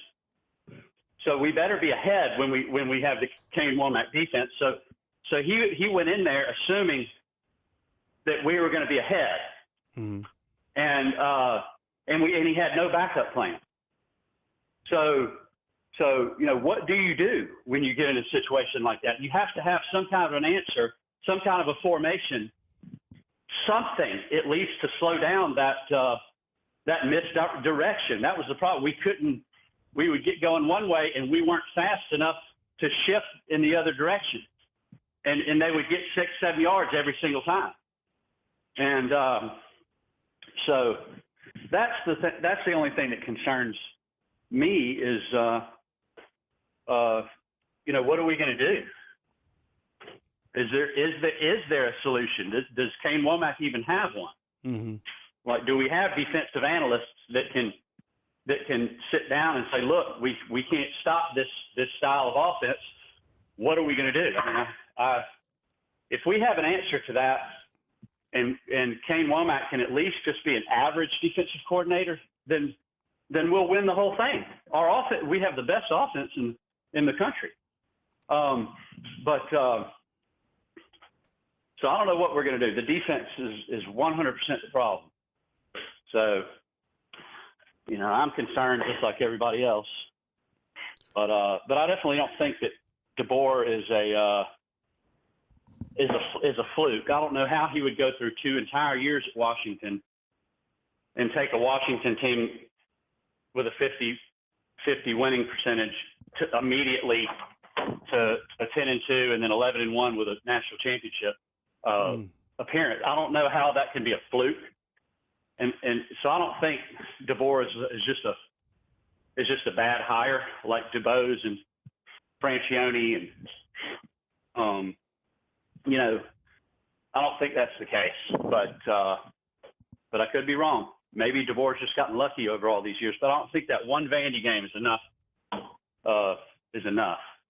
So all right. That's all I got, bro. Good call, Matt. I appreciate you, man. Thanks for calling in. Matt from Mobile, we got a 504 and a 903. Yeah, I don't think I agree with Matt there in terms of like Coach Kalen Deboer not being, just lucky all this time. I mean, the guy has certainly probably been in this situation before. I don't know have all the particulars about when he's lost and kind of bounce back games. But the thing is I think I'm curious to see what Coach Kalen Deboer does is how he's able to continue with this team in SEC play. Because in the conferences that he's been at, those games aren't like these games. Like, the SEC, they'll spit you out, right? South Carolina, I get it, 21-point favorite or whatever you want to read into it. No, like these are really good teams every single week from here on out until you get to that Mercer, another rat poison game. So we go back to the phone lines. We got a 504. Hey, thanks for calling in. You're online with Kyle Henderson. Who am I online with and where are you calling in from? Yeah, this is Michael again from New Orleans. Mike, what's up, man? Thanks for calling back from New Orleans, man. Welcome to the show. Yeah, good. I got a couple questions, Kyle. Yeah. I know the defense was to blame for this past game, but I still have some questions about the offense. So, let me ask you this. If Brian Williams was still in high school this year, as it was supposed to be, what would this offense look like? Because to me, it's Jalen Milroe and Ryan Williams a bust. Like there's no sustained drives we've had all season. Like there's no offensive identity. It's either Jalen Milroe runs, for a 40-50-yard touchdown or Ryan Williams catches like a 40-50-yard touchdown. So there's no diversity in the offense. That's kind of worrying to me. And also to me the game is won in the trenches. And Alabama hasn't been the same in the trenches on both sides of the ball, maybe like in 4 or 5 seasons. Like our O-line gets no push, our D-line gets no push. So it's going to be tough to win against any decent teams when you can't control the line of scrimmage because that's where the game is won. So to me, Freddie Roach, he's a great recruiter, but he's not really a good D-line coach to me. Like he hasn't really developed anyone, in my opinion. I'm not really seeing any real improvement from any of the guys who've been there for a long time, like Tim Keenan, Tim Smith, like Otis. Like there's no real. I don't see any development like with those guys. Like where's the improvement? It's a tough situation because the past caller, I disagree with what he said because Coach Saban had trouble defending option teams, but it never was like it was yesterday, like it was Saturday. Yeah, they may have struggled for a quarter or two, but they made adjustments and blew those teams out. So I totally disagree with that because we made no adjustments. Like they did whatever they want to do, and that is it is a high school offense. And it's embarrassing. Like we had that much talent on your roster that you couldn't come up with a game plan to defend a high school type offense, which is what it is. So it's just troubling. Like I'm hearing more and more things about what's going on, like behind the scenes, like music being played while meetings are going on. I think it's too loose. Like I think. Maybe because the boy tried to change it up too much from what Sable's doing, like kind of be like trying to be like more friendly to the players, Mm-hmm. and I think that's backfiring because I don't see any discipline. I just see a bunch of like I didn't like how they, even after the game, like the players interviews, like they had their chains on, they got sunglasses on. It's like, Yeah. where's the intensity? Like where's your pride? Like I didn't see anybody on the sidelines getting anybody's faces. Like I didn't see even with the coaches, like no one trying to pump each other up. Like it's kind of just going through the motions. Like so, like and to me, like the team hasn't played to like the Alabama standard for the past 3-4 years either. Like the standard isn't being upheld. Like, and that's why so many of the former players are upset because what they built, they're not seeing, and it's slipping away. And like I agree with that totally because it isn't that pride. It isn't like that I'm gonna give it all like for the man next to me. Like I'm gonna leave it all out on the field. Like I don't see it anymore from this team, and I haven't seen it in a long time. So it's like a lot of questions I have, and I don't see like any real changes coming soon because we're stuck with this coaching staff for the time being. So I don't know, Kyle. Like I'm trying to be positive, but like I don't see too many bright points in the future for us right now. And that's all I gotta say. All right, thanks, Mike. I appreciate you calling in, man. All right, Mike calling in from New Orleans. Yeah, I hit on several different points. I think, number one, he talked about the offensive identity. And I think, it was interesting to kind of think about the offensive identity if you didn't have Ryan Williams, right? What would that be? I would imagine that you would see what you saw in the spring game, and that was Jalen Milroe to Jeremy Bernard. You kind of move him up to the number one wide receiver. Now, does Bernard have that same kind of it factor as Ryan Williams? I don't think so. That's no disrespect to Jeremy Bernard. I think, the catch that he made, against Vanderbilt, that was elite. But, Ryan Williams is a whole different cat. Thank goodness that he is here. I think a lot of those sustaining drives you don't see because of their big playability. But I do question the running game. I thought that we would see a lot more jam and justice. Now, it's only been, 5 games or whatever. So, it still is an early sample size. But I do kind of wonder, is it a Jalen Milroe and Ryan Williams, and then what do you do kind of after that?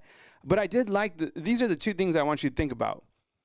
In the last 2 games, there's kind of been a mix-up. Like Jalen Milroe went to, he connected with 12 different wide receivers against Georgia and 9 different wide receivers against Vanderbilt. So he is spreading the football out. And I think a lot of teams are, want to stop the run and want to challenge Jalen Milroe, and he's been able to beat you over top. The other thing he talked about was kind of the trenches. Outside of Elijah Pritchett, I think Alabama's offensive line has continued to do a good job. Now, I do kind of wonder if Alabama does have an issue at the right tackle position. I don't know. Talked about Coach Freddie Roach. I don't know. This has been like an ongoing thing. Is Freddie Roach, up to the task? Is he developing players? I've seen guys improve, at times. Like Tim Keenan, I think he's improved.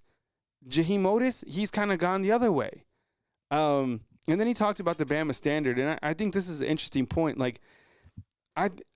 Is there a hierarchy at Alabama, or are these players, since they're getting paid as much as the coaches, are they kind of the same? And if the coach kind of coaches a player hard, like the old days, does that player just leave? I can leave, I can go wherever I want. So is that why you kind of have to be buddy? I don't know. It's interesting to think about kind of that standard, and is it because of the game as college football has changed? That has also changed the Bama standard. The standard can't be the same because the players now, are making just as much money. You saw Tim Keenan after the game. I never seen a Bama player do an interview with his shades on and a big chain. It reminded, what it reminded me of? And I love Tim Keenan. It reminded me of the NFL. And I'm sure Tim Keenan is making a ton of money here too. But he had his chains on. Did you guys see this interview? He had his sunglasses on with the chain. These guys are pros. So that's kind of just the game we're in. We have time for a few more calls. If I don't get to you, I'll get to you guys another time. I'm going to have a call-in show. At 11:30, we will have Nick Sheridan and Kane Womack. I don't know which coach will be in first, and then after that is Coach Kalen Deboer. So we have a few more minutes, so let's take a couple more calls. 903, you're up. Hey, thanks for being patient. You're Hi, online Kyle. with Kyle Henderson. Who am I online with, and where are you calling in from? This is Quincy again, Kyle from Texas. Quincy, what's up, man? I appreciate you. Thanks for calling in, man. Come with it. Okay. So I don't know if you remember the conversation we had last week when I told you if Alabama had to play Georgia again, I feared because of the defense. I mentioned that. I said they scored too easy and too fast on our defense for them to come back the way they did. Now, here it is. We got lucky a couple of games. Like that guy called in earlier, I also mentioned to you, I said, hey, if that USF guy could throw the ball, we would have been in trouble. Yeah. They would have beat them. I really believe that because our secondary is not what it is. Another thing is, Cal, that no one is mentioning, the timeout usage. Nope. It was 2 minutes and 38 seconds left in the fourth quarter. They had ran a play already, and the clock had went down to 2 minutes and 38 seconds. We still had 2 timeouts. It was second down with 2 minutes and 38 seconds left.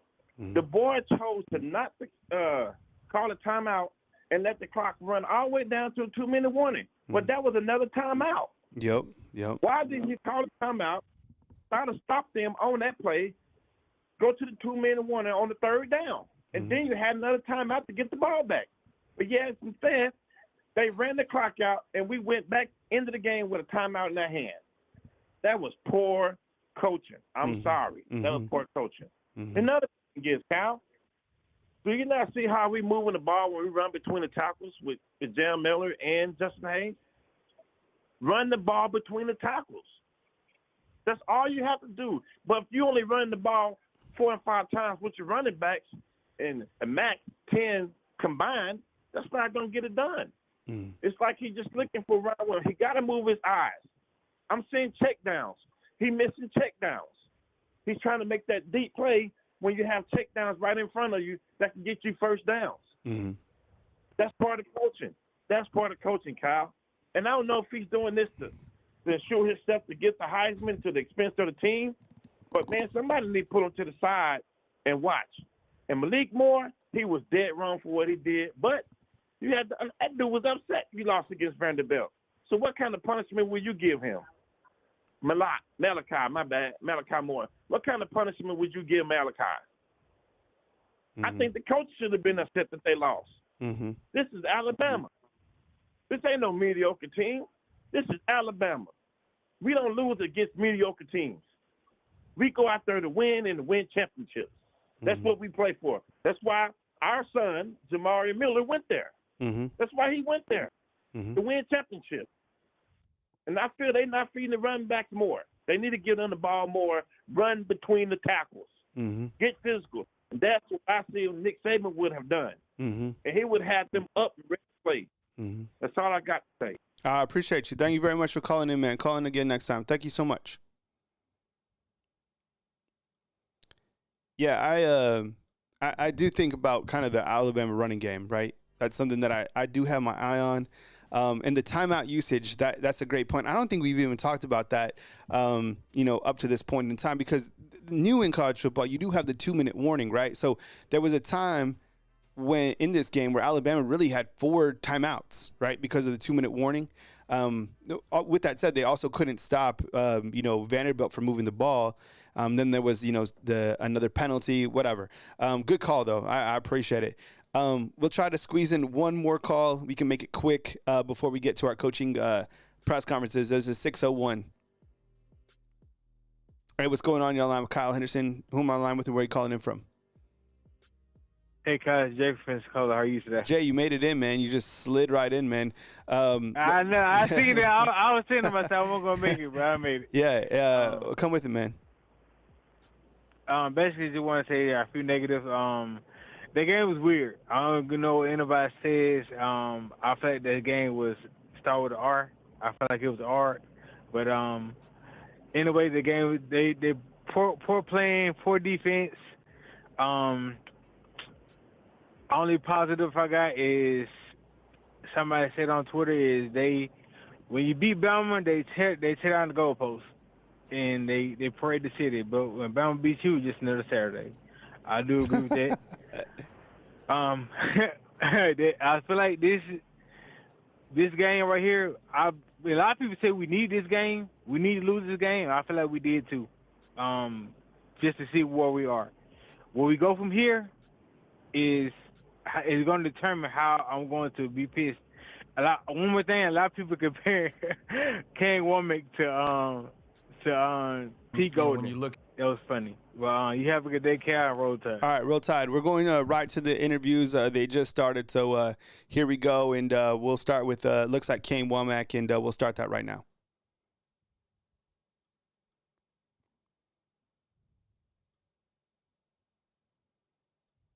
tremendous effort and finish, hard shoulder tackling, playing with violent hands and block destruction up front, and then certainly having an urgency to create takeaways, and we did not do that to any level of consistency.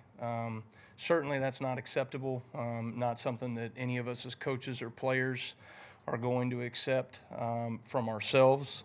I thought, when you look at the game, our keys to victory, number one, was to do our job and to do it with consistency, and when the ball declares, play with a high level of intensity and urgency. And I thought we played too much on our heels against them. I thought, number two was to be seasonally elite, which we have been at times, but this season.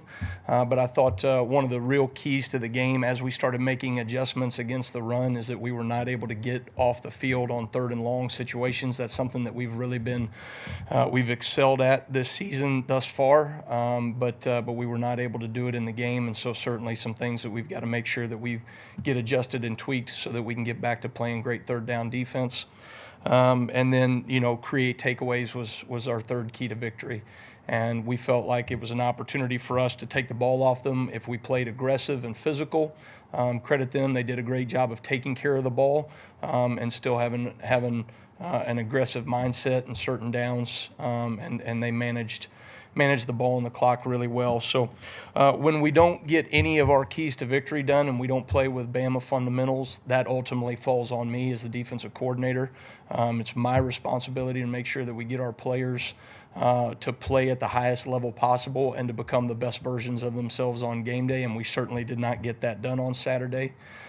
We are all have an urgency to get that cleaned up and to get that better moving forward. I thought the guys had a really good demeanor yesterday as we met with them. I thought they had the right mindset, very workmanlike, ready to get back to work, challenging each other, challenging themselves, had really great conversations with our staff, had really great conversations with our leadership on defense in order to make sure that we're giving the players the things that they need to be at their best on game day. So credit them. They played with an edge. They had a bye week. They had a really good plan. They executed on kind of all their new things that they did, a lot of new things that we saw consistently throughout the game, not just in the first series. I thought for us, we adjusted to some of the things they did in the run game, but we didn't do it consistently. And then obviously on third down, we didn't get off the field. So really those are the two things that, we feel like we've got to be focused on moving forward, becoming more consistent when we do see some of those non-traditional run pictures that the triple option presents to you, and then getting back to playing third down defense the way that we have played. So felt like, really you look at third down defense this past week and then fourth down defense in the second half against Georgia, not to the standard. So really for 6 quarters there, third and fourth down, we have not operated the level that we're capable of. Otherwise, we're looking at probably different stories in both those games. So that being said, the guys are ready to respond on Saturday. We're already working, have a good plan thus far against South Carolina. Have tremendous respect for Shane Beamer, another coach's son, and have tremendous respect for his dad and the pedigree and legacy that he's grown up under. I think he's done a tremendous job everywhere he's been, both as an assistant and a coordinator in special teams, and certainly, what he's doing in terms of building momentum for that program. Overall, Dow Loggins, their offensive coordinator, I've known for a number of years. He was a walk-on quarterback at Arkansas when my dad was the defensive coordinator there, and then he kind of left right as I came in and played there at Arkansas as well. Has done a tremendous job in his career, numerous years in the NFL, and so they have done a really nice job of kind of fitting their personnel, getting their quarterback in position to be able to go make plays for them both in the passing game and with his feet. So we'll have a tremendous challenge for us for sure. But our guys, myself included, our coaches cannot wait to get back out on the field on Saturday in Bryant-Denny. I think we're going to play with a level of urgency that our fans will appreciate, and a response that we all expect for Alabama to have on defense going into this week. Thank you, Coach. Start front right here with Nick. Yeah, you touched on adjustments a little bit, but could you get more into what adjustments you tried to make at halftime, and then how Vanderbilt responded to those adjustments? Yeah, so I thought really some of the plays that they had in the first half were some things that we had not seen on film before. Some things that they were doing out of on-ball tight end pictures versus off-ball tight end pictures. We made some adjustments with our front and some things that we were doing with our defensive ends in terms of assignment responsibility, and that helped us out on first and second down, got them to a number of third and long third down situations where we didn't execute and get off the field. And then they did a really nice job of holding some things throughout the game, and so they would throw new wrinkles in consistently throughout the game, which kept us in a constant pursuit of adjusting to what they were doing. And I thought they had a really good game plan in that regard. But because we were not able to get off the field on third down, we also gave them more opportunities to keep throwing those wrinkles on. Whereas, you could point to probably 8 to 10 different third down situations where if we just get off the field right there, we're having a very different conversation about how we played there. So. Front left, Chase. Obviously, from the press box, we can't hear what's being said on the field, but it appeared from our vantage point that Malachi refused to be substituted for in the last minute. Can you clarify whether that was the case? Well, Malachi Moore, I'm not sure anybody cares more about Alabama football than Malachi. And in that moment, when emotions are running high, certainly, he has been held accountable, for some of the actions and the penalty that incurred there at the end of the game. I think Malachi's handled it really well with his teammates. We are, continuing to work to make sure that we address it the right way across the board. But I got to tell you, when we first got here, Malachi has had our back from day one as a coaching staff coming in. He's been incredibly supportive. He's been a great leader for our players, and really does things to the level and standard that we would want them to.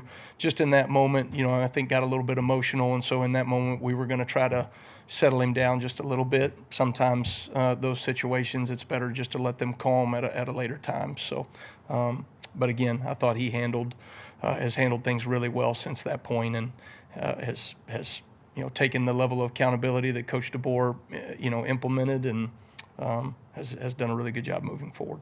Let's go to Ryan on the back right. Coach, how do you evaluate rushing the passer through the first few games, and are you satisfied with what you're seeing so far? What are you challenging your guys to do? Yeah, I think right now we have elements to being able to sustain being a good pass rushing defense. Right now, I think we're inconsistent against some the athleticism that you're going to see week in and week out from some of these quarterbacks.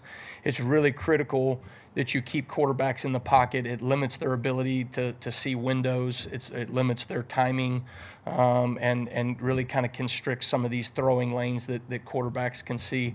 We didn't do a good enough job of that, and that's probably one of the biggest indicators of us not executing on third downs. We gave them space. We gave him time to be able to make some decisions, and then we didn't address some things in man coverage well enough either, even when we had a chance to get a guy on the ground. So from a pass rush standpoint, I think we have shown some really positive attributes there, but not consistent enough, to play at the level we think we're capable of on third down defensively.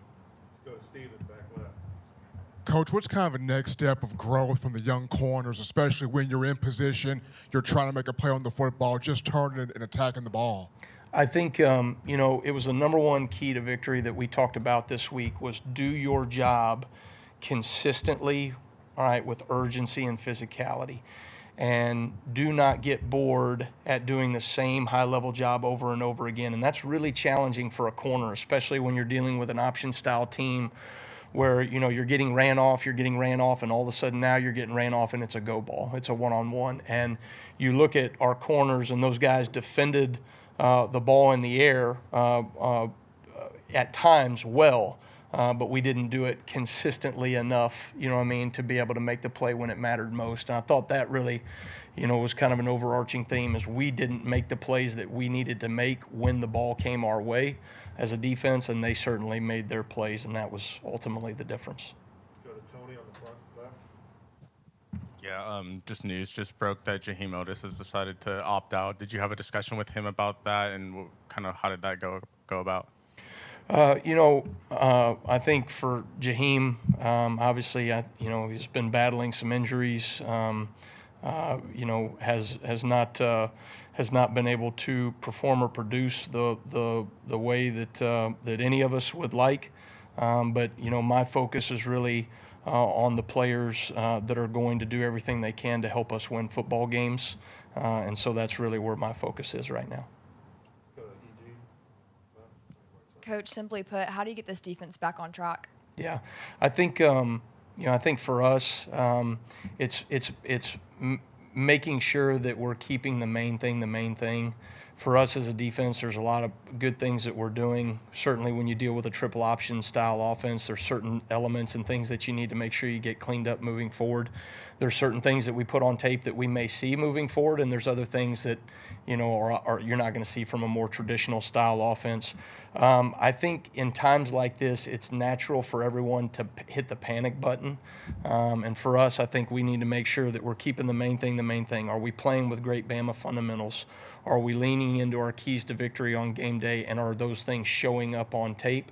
And then certainly for us, when you ask specifically, I think there's some things that we got to certainly clean up on third and fourth down that really the last 6 quarters I don't think that we've done to the standard that we're capable of. So that being said, probably the only other piece to that is there is a way the game is supposed to be played from a defensive standpoint with physicality and urgency, and I thought we played a little too much on our heels last week, and certainly that's going to be the number one thought process as we game plan this week is getting our guys to play at a really high physical level. Go back to the left front with Colin. I know you mentioned the difference between a team like Georgia or an offense like Georgia compared to an offense like Vanderbilt. Do you find any inconsistencies in terms of fundamentals that need to be improved over the course of those 6 quarters? I think specifically when you look at it, really against Georgia, it was fourth down. Not getting stops on fourth down. There's some things in man coverage that we need to make sure that we're handling, and that goes across the board from the corners to the safeties to the linebacker support and man coverage. There's some things that we've got to make sure, man coverage is handled differently, be it off the situation, whether it's red zone, open field. But on third and fourth down, those windows have to be as tight as possible.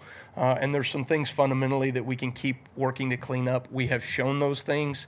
I think, again, to answer the question that was brought up before, it's about building consistency in your young men. It's about building consistency in your young players and some things that we've got to continue to be able to work through. I wish I had the magic genie button, whatever you want to say, hey, we're going to give these guys the experience they need to be able to maneuver moving forward. But sometimes you got to go through some of these hardships and some of these challenges and adversities, and then expect your coaching and those players have an urgency to get things fixed moving forward. And that's certainly what I expect from us this Saturday. All right, let's finish up with Michael right in the middle there. We talk a lot about adjustments and game adjustments. Can you take us through the process of how things are identified and then solved in that whole process? Well, you go into a game, right, knowing specifically this past week, right, anytime a team has a bye week, there's going to be a lot of wrinkles that you didn't see, particularly if you're dealing with a triple option style team. Those wrinkles are going to be, even more so because there are things that you don't see. You have a rep base in the spring ball and in fall camp that you're going through, and then the first 4 opponents that obviously when you deal with a team with this style offense, there's a lot of things that formationally you're going to see different. And then, from really an angle and leverage standpoint, you're going to see some different things as well. I thought we had a really good plan going into the game. I thought there were adjustments, that as we went in, we saw that there were some things in the first half that they were doing.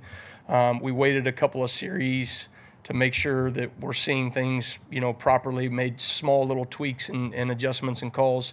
And then in second half, I thought we made some adjustments that allowed us to get them into 2nd and 8+ situations, and then, really 3rd and 7 or 8+ situations as well on the run. They averaged, I think it was 3 yards per carry in the game. So when you look at it, some of the exposure runs that we had early on were new things that I did think we adjusted to well. But you constantly are having those conversations about what schematically you want to call different, and then just fundamentally what you want to do differently in the game. And a lot of the things for us were just reinforcing fundamentals in our players. Hey, they are doing the things that we thought that they were going to do, or they may be doing 1 or 2 things that are a little bit different, and here's how we need to adjust fundamentally. Okay, thanks, guys. Roll Tide.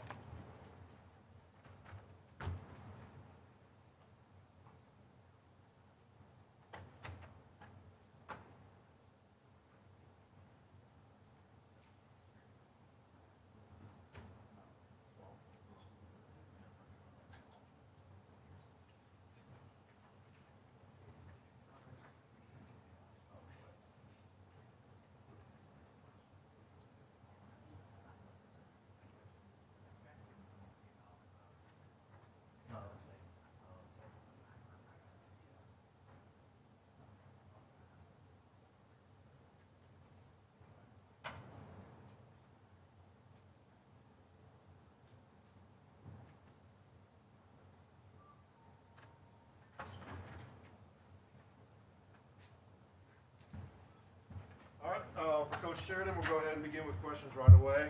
Let's start on the left side here with Tony, right here in front. Just what did you see from your offense and especially Jalen and his ability to kind of work with a limited clock against Vanderbilt? I think the message for the players is anytime you don't win, you didn't do well enough, and so. Our job as an offense is to score 1 more point than the opponent, and we didn't do that, this past Saturday. And so collectively very disappointed in that. We got to take advantage of the opportunities that we do get and capitalize on those. And we had, more than enough opportunities to score more points, and we weren't able to do that. So, there are a lot of plays that, you're proud of, that the guys did a nice job and executed, but certainly we fell short, in finding a way to win the game. Emily Grace. Coach, how much did your game management / plan get affected when the defense was unable to get off the field? I think, that's our job, just to take advantage of the opportunities we get. And, the possessions where we didn't execute, they were very costly in the game. And you can't turn the football over. You have to flip the field when you're backed up, and we weren't able to do that in those moments. And, that was ultimately the difference in the game. And so, those are the areas that we need to do a better job of maintaining the execution throughout the course of the game. And we're working, tirelessly to solve those issues. Yeah, just what did they do well to limit Jalen's kind of rushing ability in that game? We didn't run him as much. I would say just, he had the 1 touchdown run in the red area, and just kind of how the flow of the game went. Some of the different things that we did, the ball just went to other people. And so that's just kind of how the flow of the game went, and kind of the plays that we called and the plays that we were executing. They weren't necessarily designed for him to run. There was a couple of them that he popped through there. And the other ones were more, kind of off-schedule scramble type situations. So there weren't that many opportunities for him to run, and we didn't, call as many as maybe we've had throughout the, course of a game. But that's just kind of how the game unfolded. What went into Gino coming into the game at right guard, and how do you think he played? I just kind of echoed just what I said earlier. Anytime you don't win, nobody played good enough, nobody coached good enough, and I'm not saying specifically Gino. I just think collectively as a whole, you take accountability. We're going to continue to put the players in the game that deserve to play, that have earned that in practice, to try to maximize the group. And there's different reasons for that.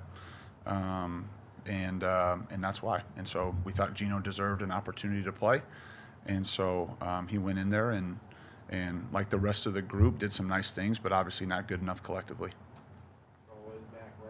Coach, when the clock hit 0 for the loss, what have you seen since then with some of your leaders on the offense side of the ball to kind of step up in a hard time after this loss to Vanderbilt?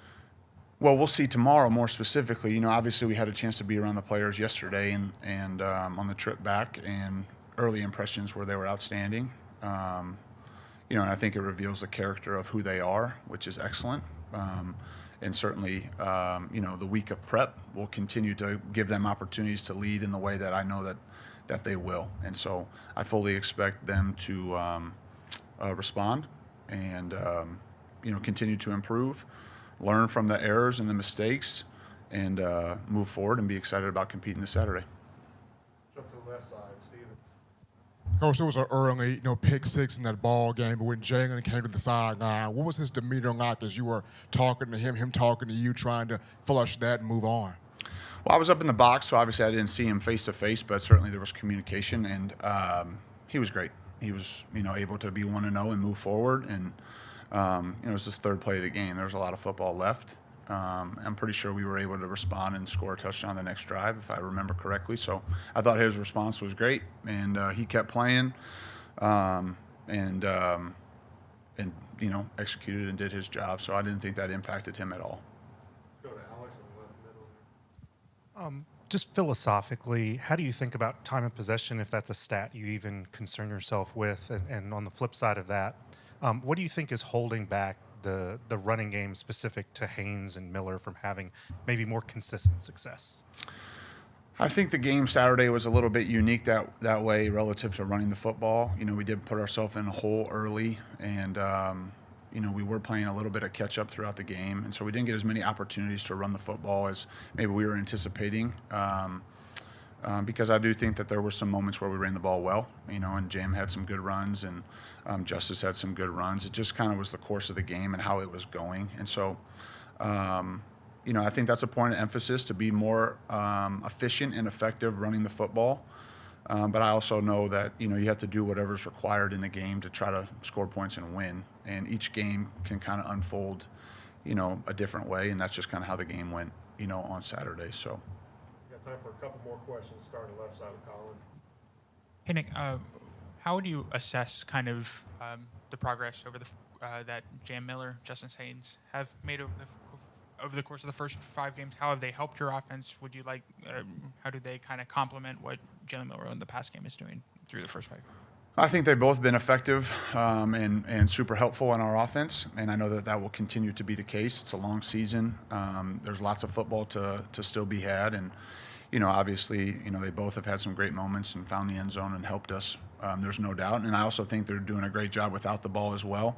Some of the perimeter runs that they're involved in blocking, they've been outstanding. Some of the blitz pickup and their eye discipline has been outstanding. And so those are 2 great players. And, their attitude's been great. Their work ethic's been great. And I know they're going to keep, improving and taking advantage of the opportunities that they get. And so we're happy with where they're at. And just like I mentioned, with everybody else, nobody did well enough, and so I know for everybody, not just those guys, but every position, every coach knows that you got to do better, and find a way to win. And so that's kind of been the message. And I would just say, you asked about time of possession. I didn't answer that. I think ultimately, you want to be in control of the game, and you do that by executing and getting first downs. And so I think some of the lopsidedness relative to that was the 4 possessions where we didn't execute. That would have allowed us to have more opportunities, more plays, and more time of possession. So, I think at the end of the day, you want to be in control of the game. If you score fast, that's part of it. You're not going to stop the guys from doing that. We've had a lot of short scoring drives this season, which sometimes, can, sway the clock one way or the other. But I certainly think you want to be in control of the game and be able to execute and get first downs. All right, thank you, Coach. Okay, thanks. Roll Tide.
All right, we'll have Coach Deboer begin with his opening statement, and we'll take questions. Leave your hands up for me, please. You bet. Good morning, and I know you've heard from the coordinators, and so got a few of those things that you had questions on work through, but just kind of following up on that and in the game, watching the film and all of that from Saturday, just a lot of the same feelings I had, after the game. And I think the feelings, first of all, the team has, certainly disappointed, upset, fired up, and I think, you're always looking at what the response is. And they came yesterday back, the thing you have to provide as coaches is the answers, an understanding of where we go from here. And I think our staff did a nice job, and I think our guys did a great job responding with the right mindset, with the right attitude, brought some great energy. Probably one of the nice things about having a Sunday where we get together is, we get to move on. Outside of the building, the game gets held on to for not a day, probably not a week. For some people, you hold on to it for the rest of your life. But for these guys, they don't get the choice. And we as a staff and them together have to move on. And we've done that after yesterday. Understanding where we got to get better. We know we're a work in progress, not a finished product by any means, and that showed up on Saturday. But the key is that we continue to improve, and that's one of our core values is to have a relentless pursuit of continuous improvement. And the guys showed that they want to do that, and sticking together and owning it in every way, and that's staff to every player on the football team. So proud of that part, and there's each side of the ball, all phases of the game, where we can continue to just, keep building. We have a great football team. I'm convinced of that. I have no doubt of that. I believe in these guys. I believe in them more when I see the resiliency that they have, whether it's during the games that we've played, not just this last game, but different games. The way that they prepared that leads to the passion that comes out on the football field and that resiliency. They got fight in them. They want to win bad. They want to uphold all the traditions of Alabama football, and no one feels worse about this than all of us here in this building, the football team and our coaches. So we're looking forward to South Carolina here this next week. Coach Beamer, continue to build on the program there, doing some really nice things. Physical football team. And they're coming off of a tough game as well with Ole Miss there, and things not going their way. So we know it's going to be another fight here in the world of the SEC. Questions? Thanks, Coach. Start with Nick Kelly on the front right. Yeah, Tyler Booker mentioned when talking about just a lack of discipline at times. That focus he thought was an issue. How would you assess the focus of this group during the game? I guess, I mean, is there more on the lack of discipline part? What was it referring to? In moments where discipline wasn't good, what contributed to that? Mm-hmm. Yeah, I mean, when you come out on the short end, everything gets amplified, right? You look into everything on another level, and so in regards to that, since that was the question, you can point to every little thing that happened and it being a lack of focus or discipline and having to do it better. And I think what it really comes down to is doing it better over and over. And when we gave ourselves little room for error with the way the game started, right? They go down and put a nice drive together, and then, we have the ball bounce off the helmet, goes for an interception for a touchdown. And so we leave ourselves very little room for error, knowing that the plan that they already had in place, because it showed up on film in weeks prior to playing us, is that they will play ball control offense. They'll let the clock run down, shorten the game. They get a lead even more so. And then, the whole taking them out of their game is going to be harder to do because, we're playing from behind. So, offensively, we had to kind of probably lose some of the balance that we thought we could have offensively with a run pass. We had to speed up the game, try to add more possessions. We still only got 9 in the game, and that's having sped up the game. That's getting drives at the end of each half where we're trying to move the ball, quickly. So the little mistakes are always going to be, the mistakes are always going to be looked at as areas where the focus or the discipline wasn't there. But I tell you, our guys prepared. All the noise outside the building, I thought our guys did as good of a job as they could. Everyone's human, so I mean, the pats in the back or whatever they got, but I thought that they were focused on the right things all week long. The effort, the work that was put in seemed like a really good, solid week. The ball literally didn't bounce our way a couple times. We have to make our own breaks and do a better job of making that happen to where the ball ends up in our hands, whether it's forcing turnovers or making sure that we don't put the ball on the ground and turn it over ourselves. So if all those things are part of that question, then I guess that would add to what he said after the game.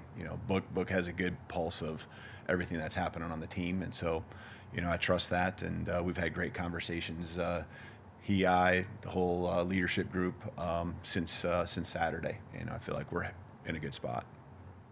Charlie, right side. Yeah, hey coach. Just what do you say to fans who maybe wanted to see some more frustration from you after a loss like that? That wanted to see what? More frustration from you after a loss like the one on Saturday. Oh, I'm extremely frustrated. We all are, but we're not going to lose our cool over that. We understand, what happened, and a lot of what I see in the response, even in the locker room. I guess, are you talking like press conference afterwards or something? 'Cause that's really the only time you could have seen me, I guess. I think that's me seeing what already is happening in 30 minutes, 20 minutes after the game's over. And I saw extreme frustration. I saw guys wanting to stick together, wanting to still do something special, believing in each other, expressing that. I had my part in there too, where, we understood, what happened, and that it's not up to our standard and how we had to proceed forward. And so, yeah, we are all extremely frustrated. I mean, but we aren't going to sit and lose our cool because, I don't think that's the right way to go about it. There's a time and place for everything. And again, we're still early in the season. We left ourselves a little less wiggle room to achieve some of the goals we have, but those goals are still out there, and we need to just focus on what our whole mindset is always to improve every single day, and that's never going to change. And to improve, I think you got to have things in perspective, and focus on the right areas, and our whole team is doing that. Jump to the left side of Chase. Coach Womack mentioned that Malachi had been held to account by the coaching staff to some extent. Is there anything that you can add to that? And was this a situation where a suspension would be considered? No, we have handled it, and I'm just going to say this about Malachi. You know, what he did, he has gone above and beyond in owning, taking ownership in it. And this is pretty much immediately after the game to this morning. Things that are all prompted by him, but also part of just our conversations. The guy, I think the thing I want to make sure Bama fans know is that this guy has been rock solid and been a critical piece, along with others. There are some others as well, of keeping this thing together since January. Okay, when a lot of people guys chose to leave, this guy stood firm. This guy loves Alabama football. He works relentlessly out there every single day on the football field. It's the passion that I hope, I mean, you know, questions asked about me and the passion and frustration. I mean, that's what you saw from him. And so, yeah, there's some things that, you know, he regrets and wishes probably didn't do. Yeah, but he's owned up to it, and we've handled it internally, and still handling it internally. And so he's a first-class guy. He is out in the community weekly, you know, as just part of who he is, doing things to give back, understanding the platform he has. A lot of eyes are on our program. A lot of eyes are on him. And, you know, this guy plays hard for himself, his teammates, but this program means so much to him. And so, you know, doesn't make it right by any means what some of the actions were, but I want people to understand also that he's had my and our back since day one, and there comes a point too where sometimes, you know, as things play out, you got to have your guys back, you know, as well, and understand that we all make mistakes, and we all, you know, just got to own up to it, and we're doing that, and we will continue to move on. Go to Kennington on the right side of the middle. Through 5 games, this has been one of the most penalized teams in college football. How do you go about correcting that going into the second half of the season?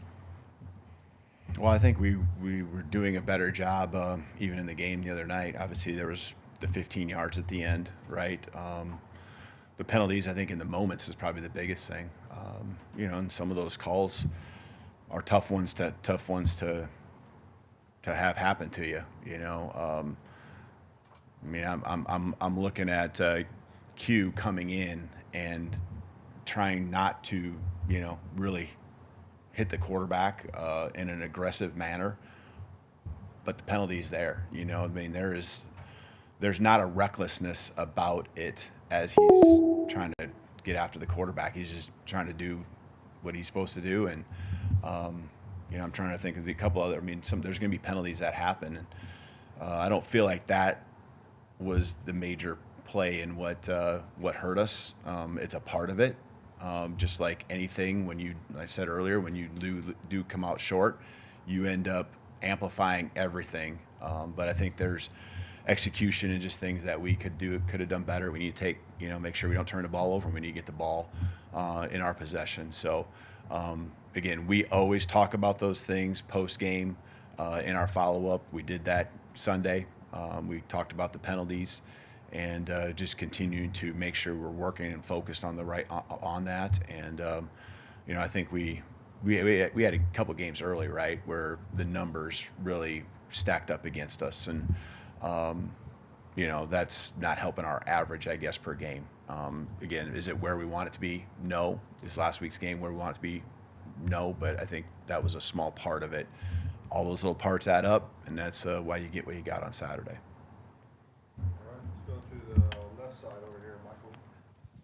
How would you assess the way the defense adjusted during the game, and how involved are you in that process?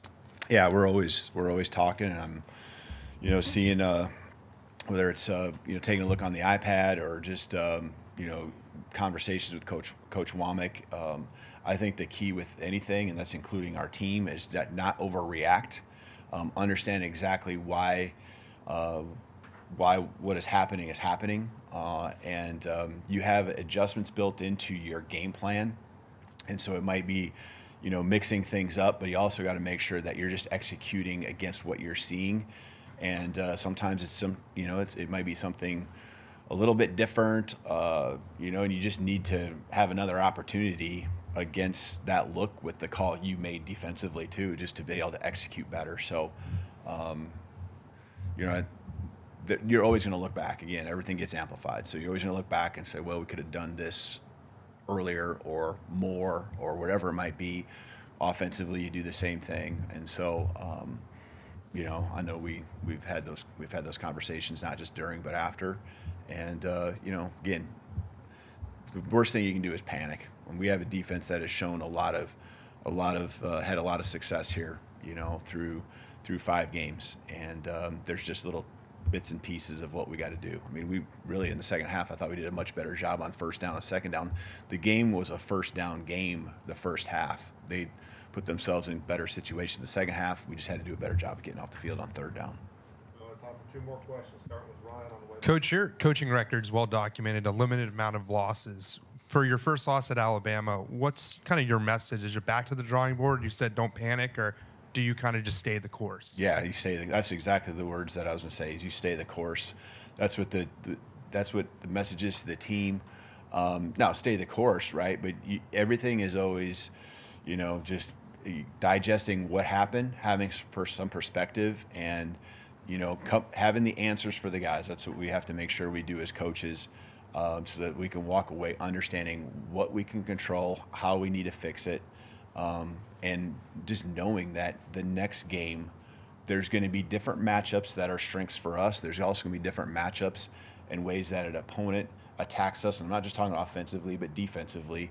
And we got to be ready. This position group can't get, one position group who had success can't get, all comfortable. I don't think we have, because you're the one that might have the tough matchup the next week. And as a team, that's what it's all about. You got to continue to work on your area, keep it within the team concept, stay the course, and just keep fighting, keep playing, and stick together. That's to me the biggest thing, and I've seen nothing but that here, in the last 24, 48 hours. All right, we're going to finish up with Tony on the front left here. We spoke with Kane about it. Sorry, but Jaheim opting out, did that come as a surprise to you? Did you have a conversation with him about that, and how did that kind of play out? Yeah, Jaheim, I mean, felt like it was going that way. I think the thing you also have to understand is there's other elements to this, right? There's health elements, there's life elements, and so I mean, I was, I love these guys. They work hard, and Jaheim's choices and things. So there's reasons for that, right? And so, he notified, has notified and continued to be in communication here with us, and kind of felt like it was maybe going that direction, not just today or yesterday or just here in the last few days. So we move forward with the guys that really are able to help us win, and focused on our program, and as we go through this, and I don't want to put finality to it, but always going to want what's best for all people, and Jaheim's one of them.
Fam, what's going on? It's Kyle Henderson of Bama Football on YouTube. I appreciate you guys being patient. Couple takeaways following Coach Kalen Deboer's press conference. You also heard Nick Sheridan, the offensive coordinator, and Coach Kane Womack. A couple quick takeaways. I mean, the biggest one clearly is the update on Malachi Moore, and Coach Deboer explained his stance and that he's going to support Malachi Moore. And because Malachi Moore has taken action and he's been a leader on the team, and he continues to demonstrate that he's accountable for his actions following the game, he has decided not to suspend him. I think a lot of people were wondering if that was going to be the case, considering his actions. So Coach Kalen Deboer explains himself there. We'll upload a video. You guys can let us know if you agree with that or not. It is his team, and this is the first instance that we've seen Coach Kalen Deboer navigate through this type of situation. Everyone has different coaching styles, so we'll see what happens with Malachi Moore moving forward. I would imagine this guy completely 1,000,000% bounces back. Like, if I had to believe in somebody, like I'm a coach on this. Like, I don't know if I'm with him in terms of like not suspending him. Like, if it was my coach in my team, I'd probably suspend him. But it's his team, and he believes in the player, and I believe in the guy too, because we haven't seen, like, this has been a one-time, like, isolated issue that we've seen with Malachi. We've been watching this guy for such a long time, right? So it's his team. He does what he feels is best for the team, and he took accountability. We saw the apology. So, it's his team. Let me know if you agree inside the comment box. The other thing that I think is interesting too is Jaheim Otis is entering the transfer portal. This is a guy that we continue to talk about weekly. Are we going to see him on the field? And according to Pete Thamel, he's talking about the fact that Jaheim Otis cited that the reason that he is transferring is because of lack of playing time. Now, as you heard from Coach Kalen Deboer, he says there's other elements, could be health, could be life-related. I don't know.